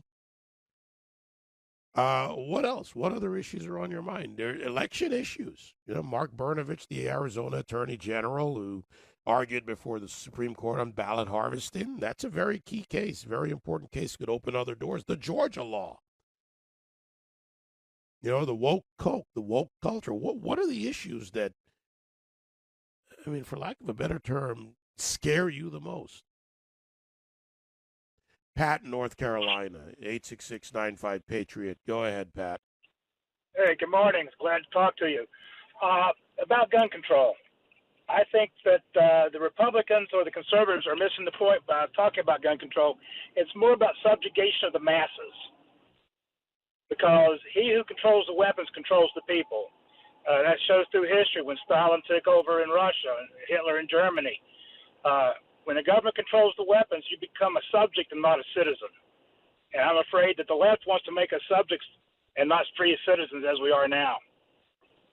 Yeah, I agree, because the facts are there, number one, but two, it's how you remove it, which kind of ties in with the culture and the multi-generational approach. If you scare, indoctrinate, or in some way teach enough of the next generation, the guns are bad, guns are bad, guns are bad, not people are bad with guns, or bad people shouldn't have guns, then what happens? You make the society less able to defend itself. That is true. So the worst mass killing of students or kids in this country was not done by guns. It was in 1927 in Bath Township. A disgruntled farmer was mad because they raised his taxes to build the school, and he blew it up. So mass killings are not new. Maybe the different weapons are different, but that's just a ruse again. Again, it's about controlling the people and subjugating the people. Well, we're going to keep fighting against it, and we're going to look for those things that, as I say, should concern us. I won't say scare, Pat, because I'm not a fearful man. I'm a fighter. But we need those things that should concern us more. Again, I'll throw it out to you. Think of all the issues. You don't have to give me an immediate answer. Just think of this for the future. And then the why. Why does it concern you as much? If you can write the headline and substantiate it with the facts and the history and qualified opinion, if it meets all those standards and it says, you know what, this is why this one is more dangerous to our society. What are they? What is it? Maybe it's more than one. Barron, Florida, 866-95-PATRIOT. Go ahead, Barron. Oh, well, good morning, David. Your guest you had on there earlier, I used to, 40 years ago, I worked for the man who became the 95th Secretary of State of Texas. But on the subject, your last comment was how many issues are there? Wow, there's it's like trying to plug all the holes in the dike. If we submit, they're going to run us over. If the progressive liberals announced that a zebra was a thoroughbred with racist stripes, the media would support it, and every moron out there would believe it. Sadly true. The red flag subject, how would that unfold? It would unfold just like the cancel culture and the woke folk. And all they're going to do is point your finger at you, or, make a claim about you and create your life turns into chaos. And to the woke folk, I say I am awake. They can take their woke folk joke and poke it where the smoke don't shine. You know, Baron, we're going to go off on a different tangent because you threw me for a loop. You threw me for a loop, and I had to think about it. I just realized something. The man you referenced, I know. I've known Jack since the 90s. 95, yep. Yeah, Jack and my mother used to exchange emails and send each other jokes. You know, the proper use of emails, right? Sending each other jokes. This is a nice treat. I called him a while back. We exchanged a couple of messages, but we didn't connect. But he's a good man. By the way, we had a lot of fun at the rodeo. I can tell you that. Next time I'm in Houston, I'm supposed to visit him. Well, what, you and I better follow up on that. And now you reminded me, I'm going to give Jack a call. All right. Small world, Baron. Small world. Have a lovely day. Let me know when you're going to Houston. We'll work something out. Oh, will do. All right. Let me tell you a little funny Jack Range thing. You might know this. He might have emailed this to you. But I think it was back after Katrina when people, including criminals, were flooding out of New Orleans and going to Houston. He sent me a picture of him with his gun sitting at the edge of his property. You loot, we shoot. He's a hoot. All right. See, He's the a hoot. Patriot audience brings us together. Baron, this call made my day. Of all the things we're taking on. All right, my friend, you take it easy. You bet. All right. Small world after all. Ryan, Texas, 866-95-PATRIOT. See, Ryan, anything's possible in Texas. Yes, sir. I'm calling from the border in McAllen, sir. And, our group actually has exclusive video of Catholic Charities telling us not to film because adults were undressing in the Catholic Charities in the main lobby amongst all the children. We were actually present when Mr. Jones stoically stopped Catholic Charities from loading those 6 children into the trunk of a car with no seat belts or car seats or anything. And we just like you to know they have moved them to the San Juan Hotel at the National San Juan Shrine there. Our group has been protesting these tents, and they had moved them purposely because they were conducting all these illegal trafficking of children unsafely in the middle of downtown McAllen. We have exclusive videos of their workers telling us not to record. Quite honestly, sir, all these congressional delegations coming to the border hasn't made a lick of difference. I think Senator Manchin had a decent proposal suggesting a moratorium until asylum judges can process the backlog. I think that's a start. But thus far, I don't think this problem is insurmountable. I absolutely believe it is completely within the control of the parties to fix easily with E-Verify and ending birthright citizenship and a quick moratorium to rather than build HHS facilities and using shrines and our civic centers and hotels where they're not obeying any COVID or flu guidelines while they keep all of our children at home and shut down our businesses. There's a lot of things that they can do here. My conversation with John earlier, with John Hostetler, I wanted to focus on the states because the states are the ones that are going to if nothing else, fight a holding action against this administration. They're going to have to use legal challenges.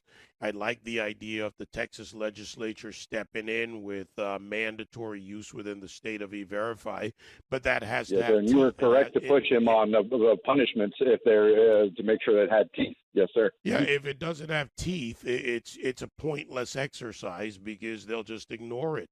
So the states, this battle really is at the state level, and I hope that Texas does the right thing and sets a standard again. Maybe New Mexico, Arizona, I agree. California is not going to do this anytime soon, but we'll see. We will see where this goes, Ryan. And I've always thought Mr. Jones to be a little bit too eccentric, but I'll tell you, he did a good deed down here because. And there's one point I wholeheartedly support him, is that our government, while originally under the Bush man tried to make a noble effort to stop human trafficking and the protections of the unaccompanied children and to prevent them from being sex trafficked, has completely had the reverse effect. It has exploded. These children are being trafficked. They are being exploited, and they are being traumatized.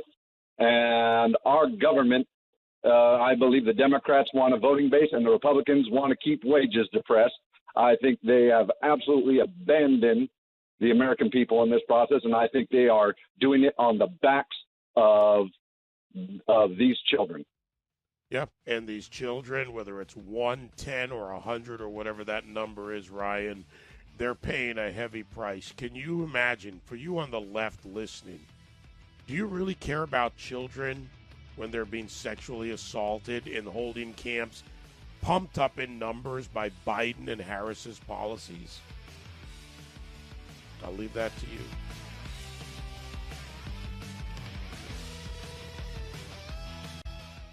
Truth is the authority. All right, first thing, bring your A game because I'll take nothing less. I mean, we don't need more regulations. We need far less of them. We're going to have an open and honest discussion, but the numbers are what matter. The facts matter. Forget about the Republicans and the Democrats for a minute. Let's talk about the people. I've lived the American dream, and I want so many more people to be able to live the American dream. My show is what it says. It's common sense. We've jettisoned political correctness. It's principles and policies that work for everybody. I just want to talk about how to fix this country. The David Webb Show.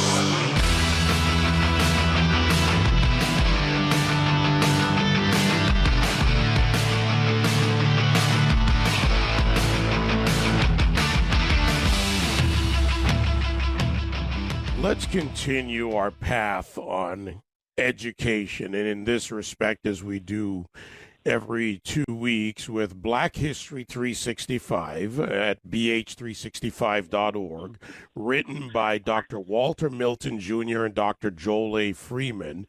And the second line, as I remind everyone, that really matters, the tagline to the cover of this book, an inclusive account of American history. But I want to go a little bit wider for Unit 4, which we'll cover with Dr. Joel Freeman today, and that is how important education is to, one, reporting accurately when it comes to history, clarifying and countering wrong information and false narratives, and what it means to culture. Culture isn't new. Culture is and always will be a part of any society since the dawn of humankind, whether it was nomadic times, agrarian, industrialization, and now in the technology phase. But history teaches us that if we don't teach history correctly, no matter what age of reason, unreason, dark or otherwise, it's dangerous. So, Joel, the value of culture, before we get into the details and some of the components and parts of Unit 4, how important is understanding culture, not just for Black history, but culture for an integrated history? It's extremely important. I've, as one studies back into, for instance, when the Romans pretty much dominated the world militarily, it was the Greeks who controlled the culture. And so it could be argued that the Greeks actually controlled the world because of the cultural approach that they took.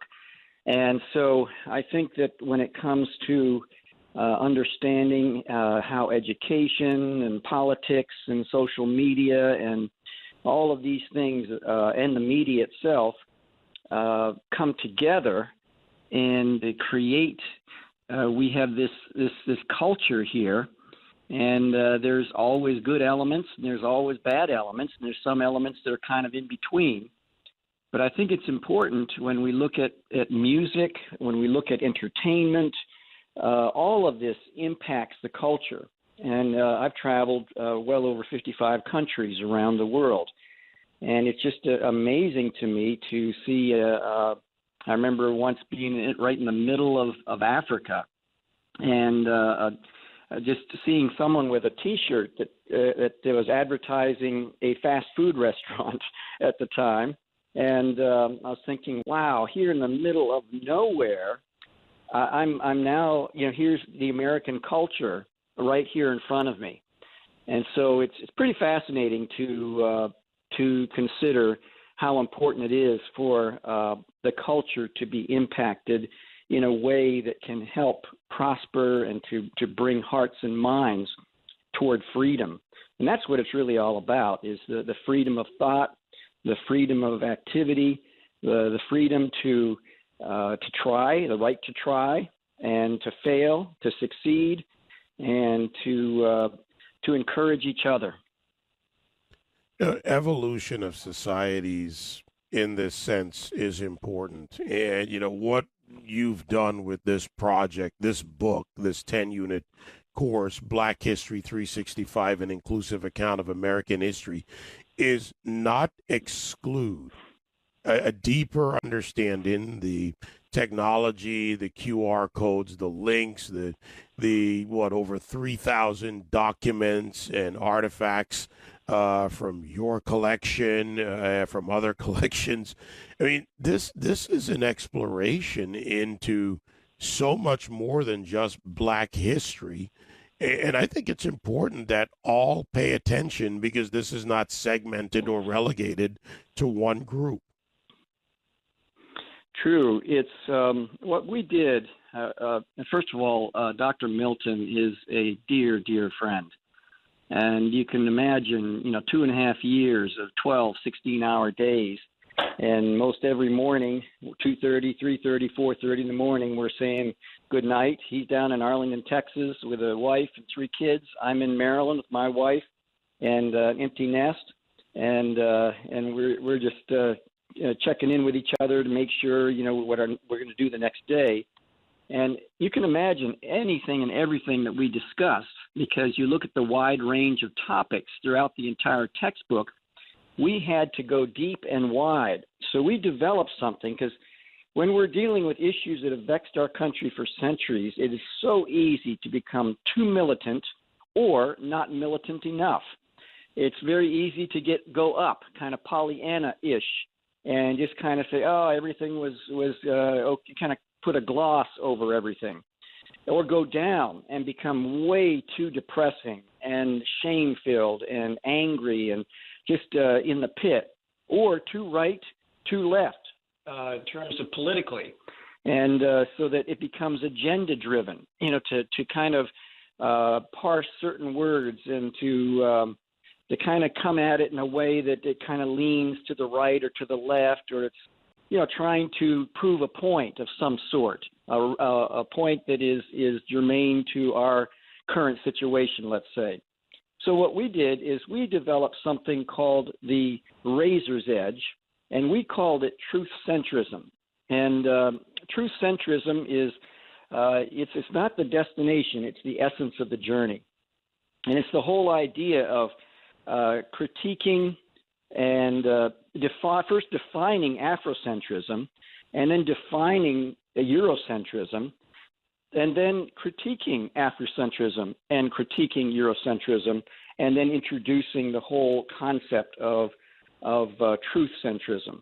And truth centrism basically is whatever is true, that is what we're going with.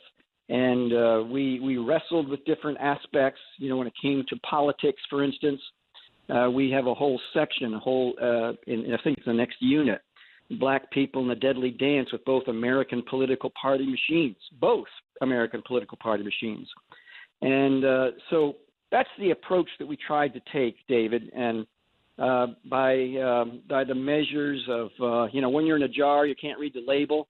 And people are reading the label for us. And it just seems like people on the right, people on the left, people in between, the response and educators.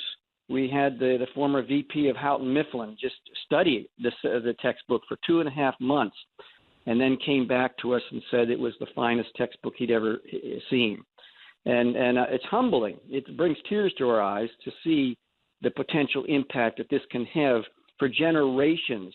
And now the K through 8 will be done by this fall. And so we'll have a full K through 8 and 9 through 12. And then also this textbook is being used in Morehouse and some other colleges and universities around the country up to the end of the sophomore year. So we're very, very pleased and excited and grateful.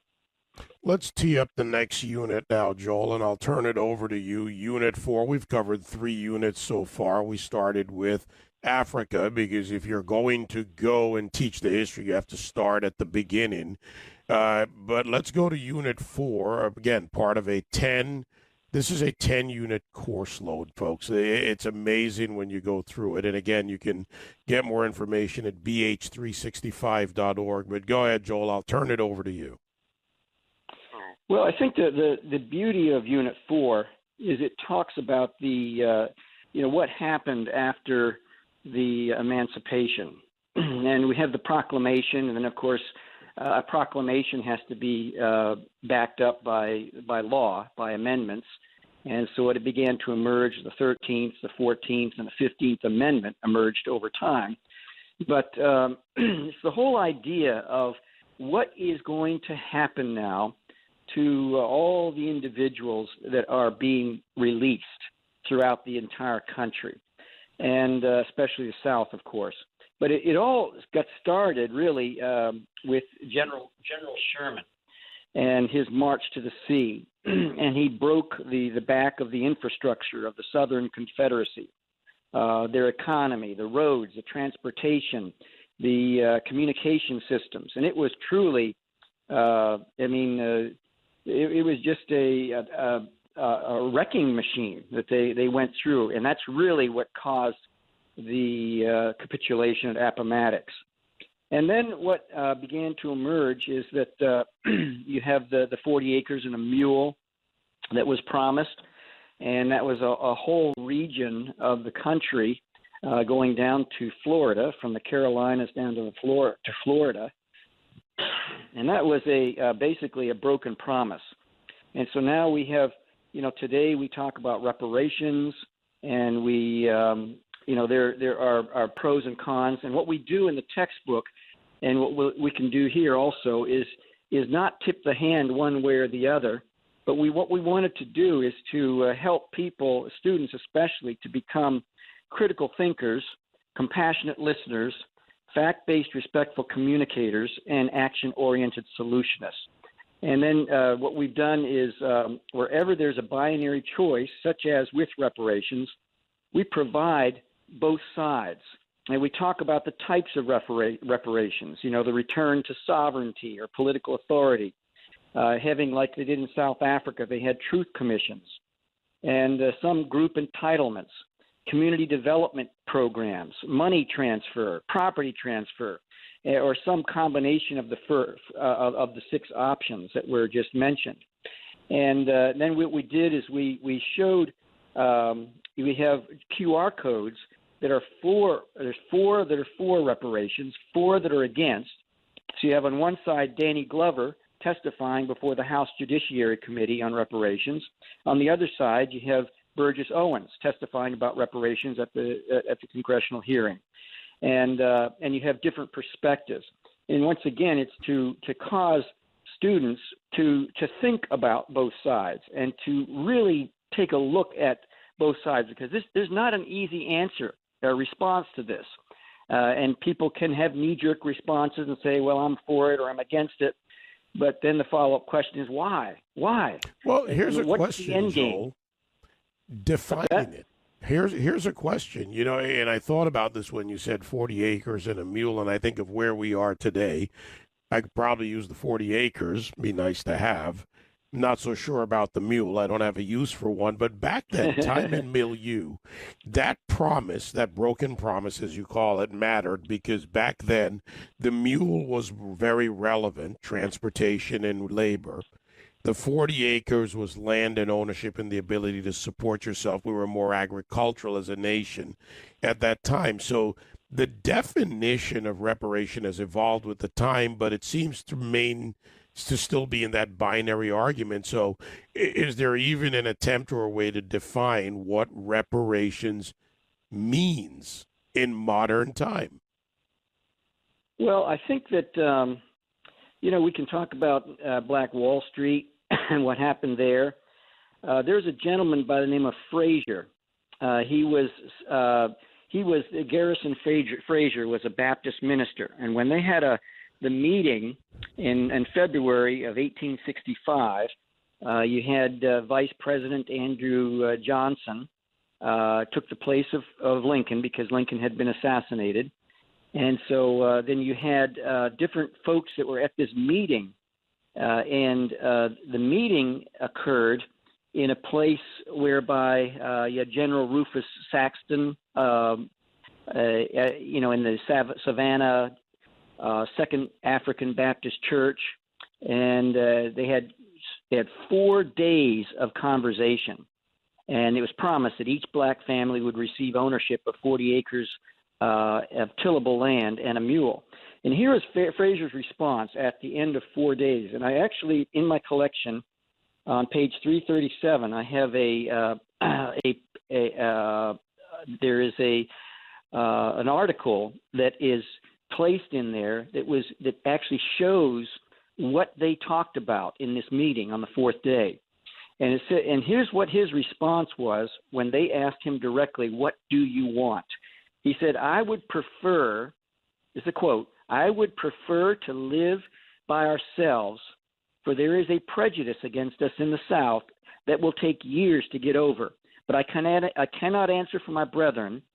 And he basically said that they just want to be left alone and give us our land and then leave us alone. That was really their whole idea of reparations. And I don't know how that translates into today, but I do know that there are individuals that I know that have bought big tracts of land and bringing people on to buy houses on that land and to till it and to come together. There's so many different practical approaches to this, and I really don't. You talk to one person and you get one perspective, another person, another perspective. I just prefer, in the educational realm, for people to take a look at the sides and then to discuss it amongst themselves and come up with some individual and collective wisdom on the topic. Because I think like we're doing right now. To get money is a cheap response. I think to have that without education being dealt with and other aspects, other layers dealt with, I think is a very it's just not the way to go, in my opinion. Just to continue that for a moment, and I want to go to your choice for the elephant experience next. We do that with every unit. But, when you think about what you've just said and what we're discussing, back then choice was limited. Blacks couldn't travel everywhere as freely as they could today. And yes, there are challenges even today. Today we have a different nation, a different society. We've evolved. So choice is more available, but you need a foundation for that choice. You need education and economic capability. So, and if we're going to address these issues, you're right, as complex, not binary, not from a binary perspective of just pro or con, then we need to understand how you would actually make it work. You know me, Joel, I'm a big process guy. If you can't tell me what the process is, if you can't tell me how this will be applied, don't just give me a word and say this is what we need. True. And I think, for instance, I know I was a minister for a number of years in inner city Baltimore and dealt with situations where people would come to the door and want something, and found out that the best way to really help people was to form a coalition of churches and congregations, and then to be able to truly help someone. So if someone needed their rent to be paid, well, without stripping someone of their dignity and self-respect, go through a program where they learn about financial literacy, and so that this is not a problem that will happen next month and the following month and the following month. To get at the root, what is the root of what's happening here? And so we really banded together to help, as you called, about a process approach to helping people.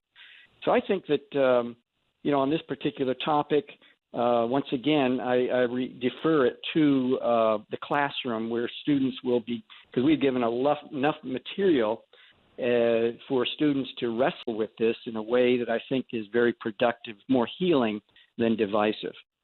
I'm going to go beyond students. Adults need this. I know I learn every time I go through these various units, 1,248 pages, QR codes, technology integrated into this project, Black History 365, an inclusive account of American history. All right, so let's wrap with your elephant experience choice from Unit 4.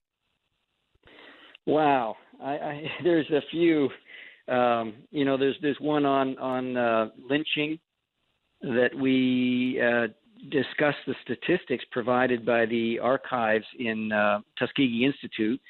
And what is astonishing is that 44 out of the 44 states where the numbers of lynchings were mentioned, 23 of those states reported more white people being lynched than black people. And so when people get the book on page 420, it's pretty astonishing that people, I didn't know it until I researched it and understood what was happening. But I'd like to talk about the Tilden Hayes presidential election of 1876. And that was a situation, it's kind of like a perfect political storm, because we had at this point, somewhere the statistics show that somewhere between 620,000 and 750,000 soldiers had died from combat, from accident, from starvation, from disease during the Civil War. So it was a bitter, bitter conflict that had ended less than a decade prior. So one can only imagine the attitudes, the feelings that were happening in the country. So Hayes won the popular vote. Won the electoral vote, and Tilden won the popular vote. And what happened is that all of these numbers were very close, the percentages, and they didn't know quite what to do.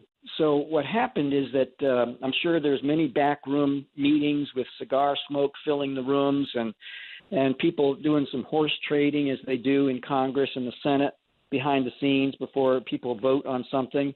And what happened is that the Democrats ultimately came to the Republicans and said, listen, guys, we will let you be president, Hayes, if you will take the troops from the South who are protecting all the laws that are protecting black people, if you'll take them from the South and kind of release us to be who we are, then you can be president. But what complicated matters is that the Democrats in this post-Civil War states had won the state's election, but mostly by violence and black voter intimidation. And black Southerners were associated with the Republican Party, and they were threatened by paramilitary groups of the Democrats in order to suppress the vote. And, for instance, in one parish in Louisiana, the majority of registered voters at the time were black, yet the election results accounted for only one Republican vote for the entire parish. And then in South Carolina, you had the red shirts and the KK. They were in full force both day and night, making sure that the black people didn't vote. In Florida, the Democrats used handouts with Tilden's picture, kind of decorated with GOP symbols to trick illiterate, the former slave Black Americans into voting for Tilden. And in Louisiana, Florida, and South Carolina, ballot boxes were stuffed with Democrat votes. And so some observers, they viewed this as a blatant attempt to reverse the results of the Civil War. And had the 1876 election been fraud-free, Hayes and the Republicans may have not only won those three contested states, but also some of the southern states as well. But both party machines, they claimed victory. And what happened, this raged for months, and then finally the Republicans said, okay, we will accept this compromise. And that's when all hell broke loose in the South. And it was broken. The impasse was broken. What happened was that it was racist white control throughout the South. And we can see that starting in the late 1860s, you had the 13th and the 14th and 15th Amendments. They had to be enforced in the South, which is no easy task, as I mentioned. But the Republicans, they felt the weight of responsibility to protect the basic civil rights of Black families and their white Republican neighbors envisioned in the Emancipation Proclamation. And so initially you had about 15,000 federal soldiers, and that was reduced in 1870 by 6,600, and by 1876 it was down to 3,000. But when those 3,000 were brought north, that's when all hell broke loose. So that's the one thing, and some people might draw parallels, to the most recent election. I don't do that, but it's a very fascinating thing to look at and to see, how the popular people now against electoral college, and some people for the electoral college, and the debate still rages. But that to me was a seminal movement, which showed to me the weakness of the Republican Party, and going back to the Black people in the deadly dance with both American political party machines. I think that both American political party machines need to repent and to face up to it, what they have done to Black people at the expense of Black people. And I think if there was an honest admission and repentance, along with this is what we're going to do about it, I think that it would really help to open up, the grip that the media and others are trying to bring about this Black versus white versus Black, racial divide in our country. Fascinating history, the truth as it's told, things you've never heard. These are the facts that are there for everyone. That's why we're doing this series with Walter Milton and Joel Freeman. Joel, my friend, we'll keep going down this path together, but the people need an education on history and this inclusive history. Thank you. Thank you so much, David. And we really, I wish Walter was able to be with us today, because to hear his voice, to hear his passion, to hear his wisdom, I think is a deficit today, just not hearing that. I just really love to have him part of everything that we do. But, it's just been a wonderful process, and thank you for being part of this process now, getting the word out to people around the country and around the world. Thank you, Joel. Dr. Joel Freeman and also Dr. Walter Milton, both authors of Black History 365, an inclusive account of American history. And I think you just heard a fascinating account of why this is an inclusive account. We'll be back. This is the David Webb Show. David Webb. All right, let's think about business for a second. When running a business, you have to be concerned about HR issues. I know I am. You don't want to deal with wrongful termination suits, minimum wage requirements. What about labor regulations, compliance issues? They're everywhere, and they're important. HR managers, they don't come cheap. To hire one, The national average, $70,000 a year. Bambee, B-A-M-B-E-E, was created specifically for small business. You get a dedicated HR manager, someone to craft policy, maintain your compliance, and do it all for just $99 a month. With Bambee, you change HR from liability to strength, and your dedicated manager, available by phone, email, or real-time chat. They'll handle everything. They'll customize policies to fit your business, help you manage your employees day to day, all for just $99 a month. It's month to month, by the way. No hidden fees, and you can cancel anytime. Look, Bambee will help you with your HR issues, so let them help. Get your free HR audit today. Go to Bambee.com/web right now. Schedule your free HR audit at BAMBEE.com/web. That's Bambee.com/web with 2 B's. David Webb. Truth is the authority. This is Sirius XM Patriot.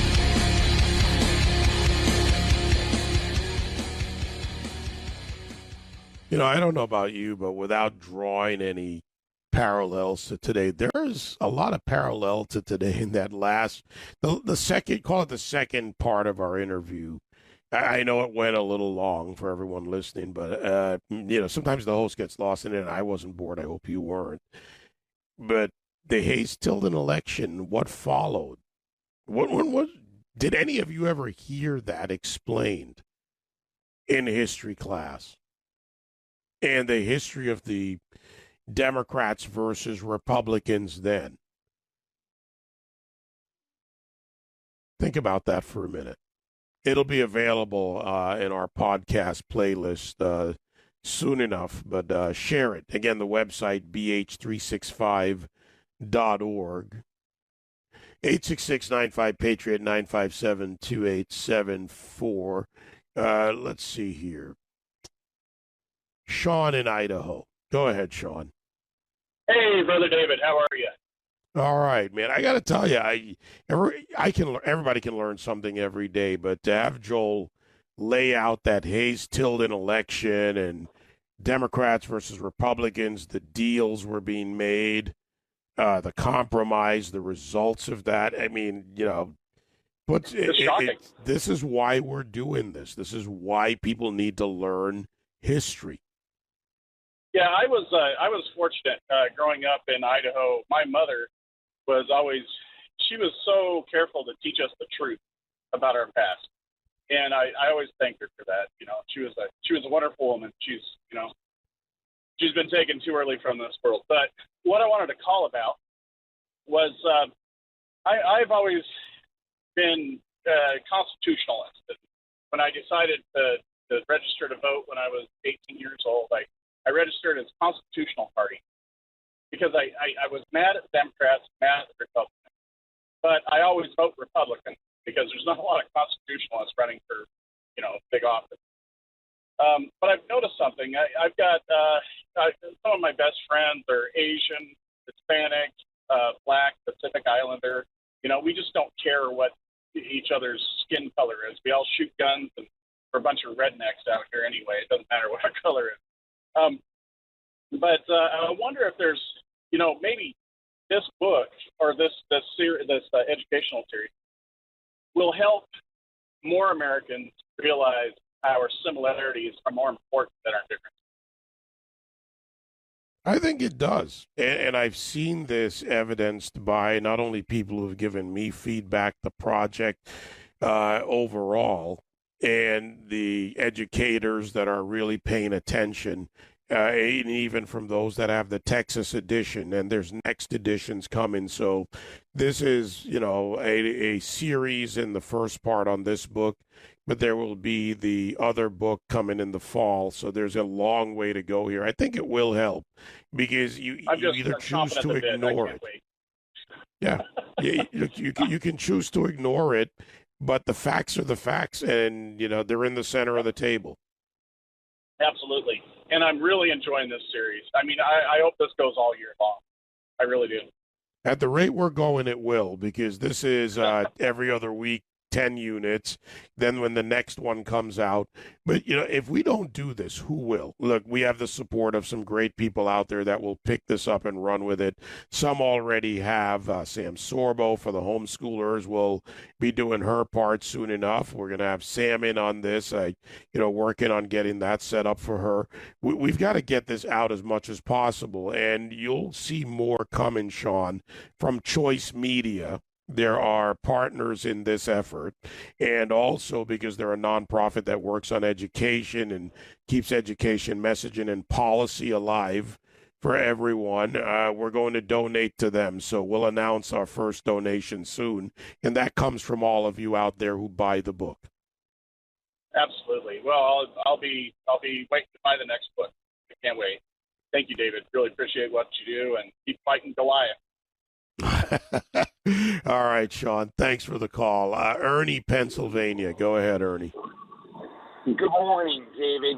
Glad to hear you back in the saddle. Several items. One, you had someone on when I just turned on the radio this morning, an earlier segment, talking about the Second Amendment and that sort of thing. What with Biden amping up his executive orders against the Second Amendment, I do believe you should get this man back on more often and regularly. Along those lines, a book that I cherish very much on my bookshelf is John Lott's More Guns, Less Crime. Backing that up, down in Richmond, Virginia, they had a crime problem a number of years ago, and I believe it was the NRA and local law enforcement. They got together, and they cleaned up Richmond. Maybe you can find that somewhere, what the name of the program, dust it off, and let's start talking about that, how they can clean up Baltimore, Chicago, and a bunch of the other cities.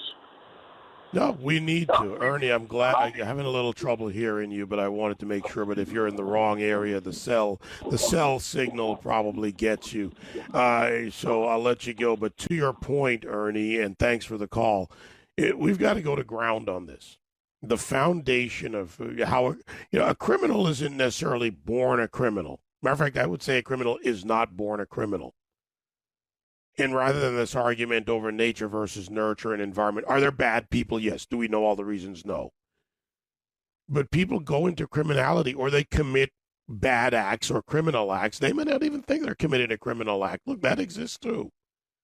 We need to go to ground on this. We need to reduce the problem by reducing the path to it, whatever it is. Patty, Texas. Actually, Patty, hold on. I'm going to take a break. I'll come back, and you'll be first. I'll be right back. This is the David Webb Show. David Webb. A few decades ago, you, me, all of us, we used to be largely private. So what changed? The internet. That's what changed. Think about everything you browse, watch, tweet, Gab, Parlay, whatever. It's all being crawled through somewhere. Now, maybe not on Parlay. They don't do that, so we'll take that off. Being collected, being aggregated by third parties and into a permanent public record. And that's why I keep my data private when I go online. I use ExpressVPN. There are hundreds of data brokers out there. What's their job? Buy and sell your data. Worse, they don't have to tell you who they're selling it to or get your consent to do it. One of those points, your IP address. They use that. They identify you and your location.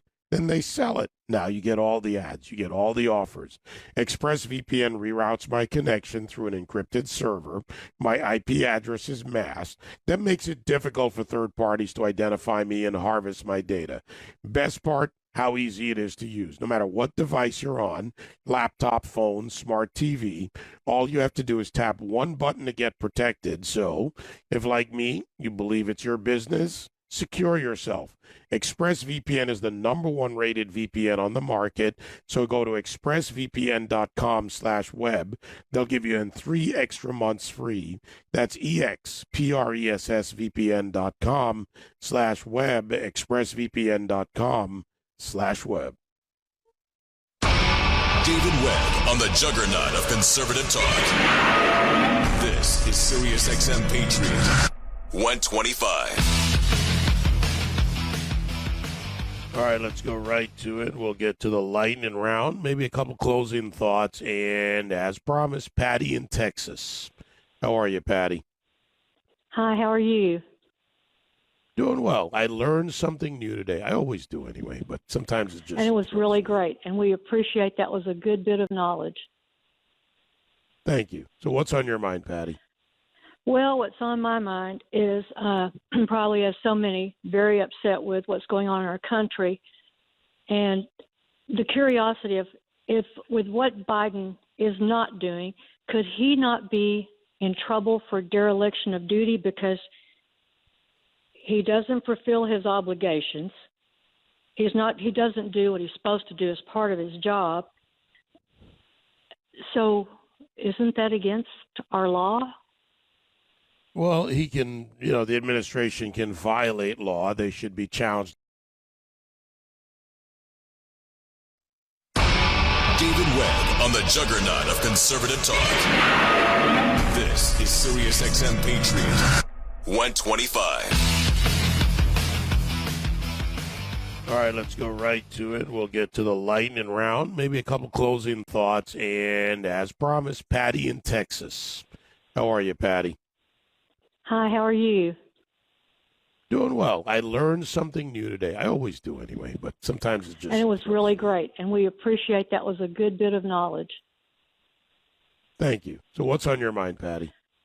Well, what's on my mind is probably as so many, very upset with what's going on in our country, and the curiosity of if with what Biden is not doing, could he not be in trouble for dereliction of duty because he doesn't fulfill his obligations.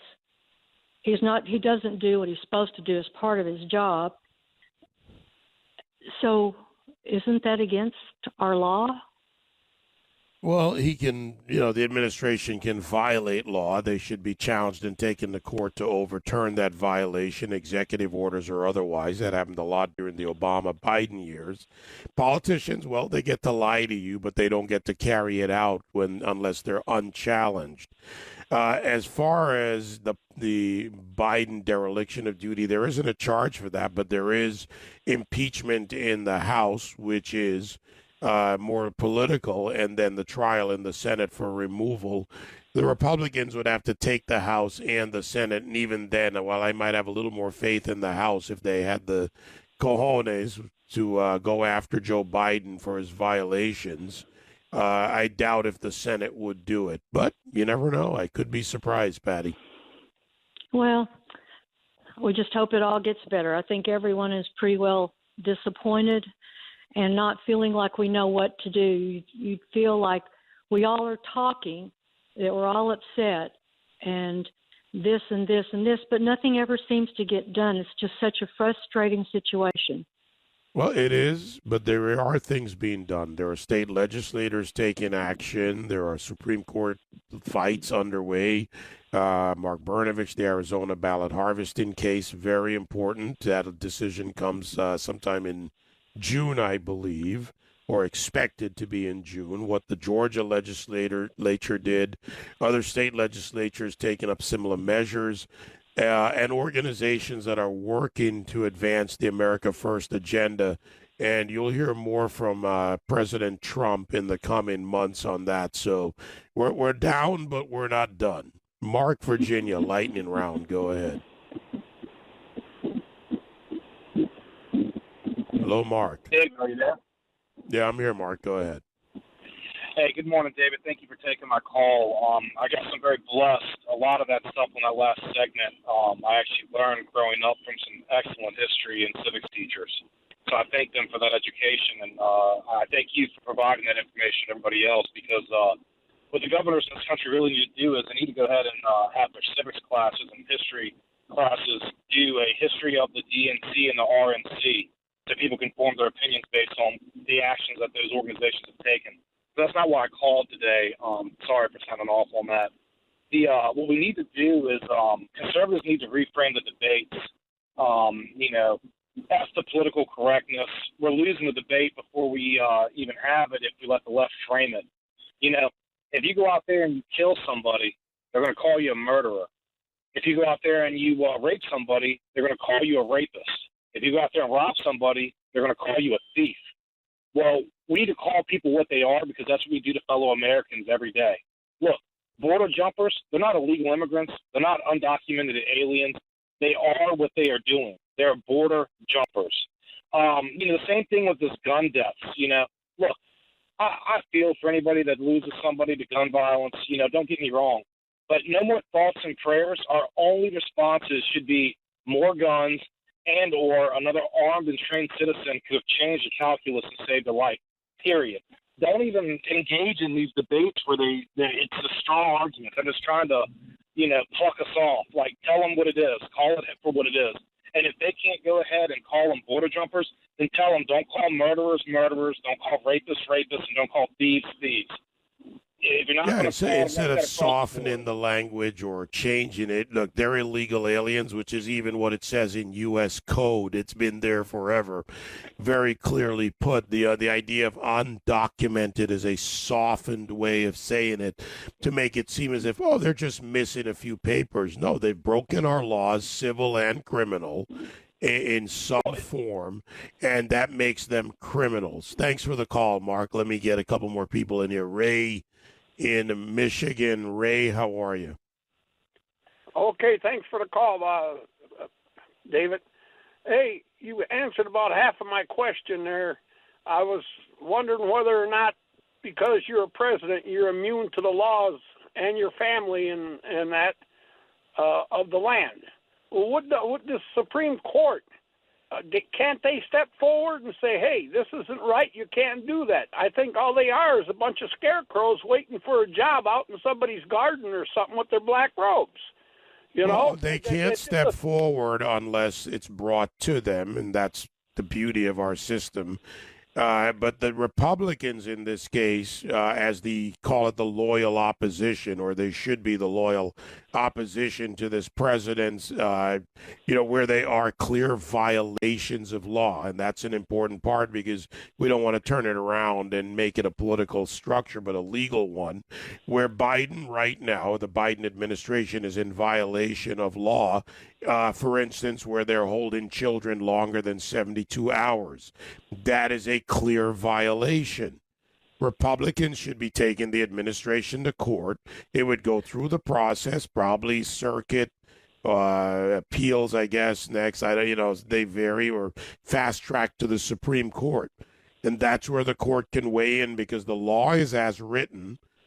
And yes, the left-wing members like Kagan and Sotomayor would most definitely, I think, go against it.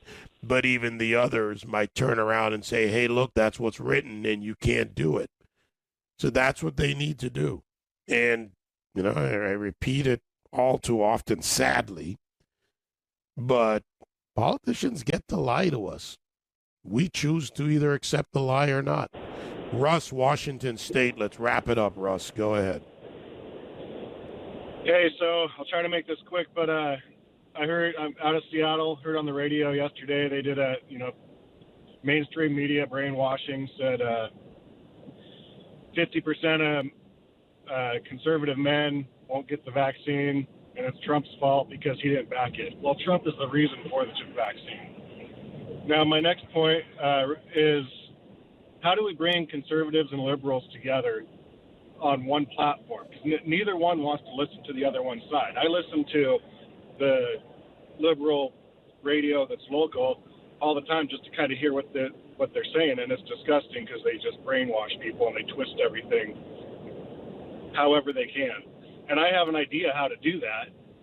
I would love to share it with you off the air, but I've emailed quite a few people trying to push this idea, and it would put. Tell you what, go to my website. To get it to me, go to my website, webbmedia.com. There's no limit in the contact page. Put it in there, and I'll get it. That comes to me. I get thousands of them at times, but it's okay. I will get to it. So do that. How do we get them together in general? First, we got to find the actual liberals, right? The ones that actually will talk to you, because the progressives are not interested. The socialists are not interested. They're interested in their goal. You're calling from Washington State. the people that are destroying downtown Seattle and destroying the surrounding communities by their actions and the consequences of those actions, they're not the ones that are going to talk to us. But I've been in that state enough times to know that there are reasonable people there on both sides, or some side, I call it the American side, who will engage and look for solutions.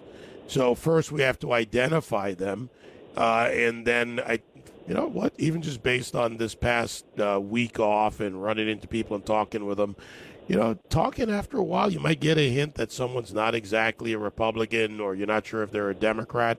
But more of those conversations were in line with just common principles and what we agree on, Russ, and that is important. We got to identify them. We got to force the conversation, and then realize something: the narrative versus reality. The narrative is that we can't talk to each other. If you listen to the mainstream media, social media, the fights, constant fight. That's not also true.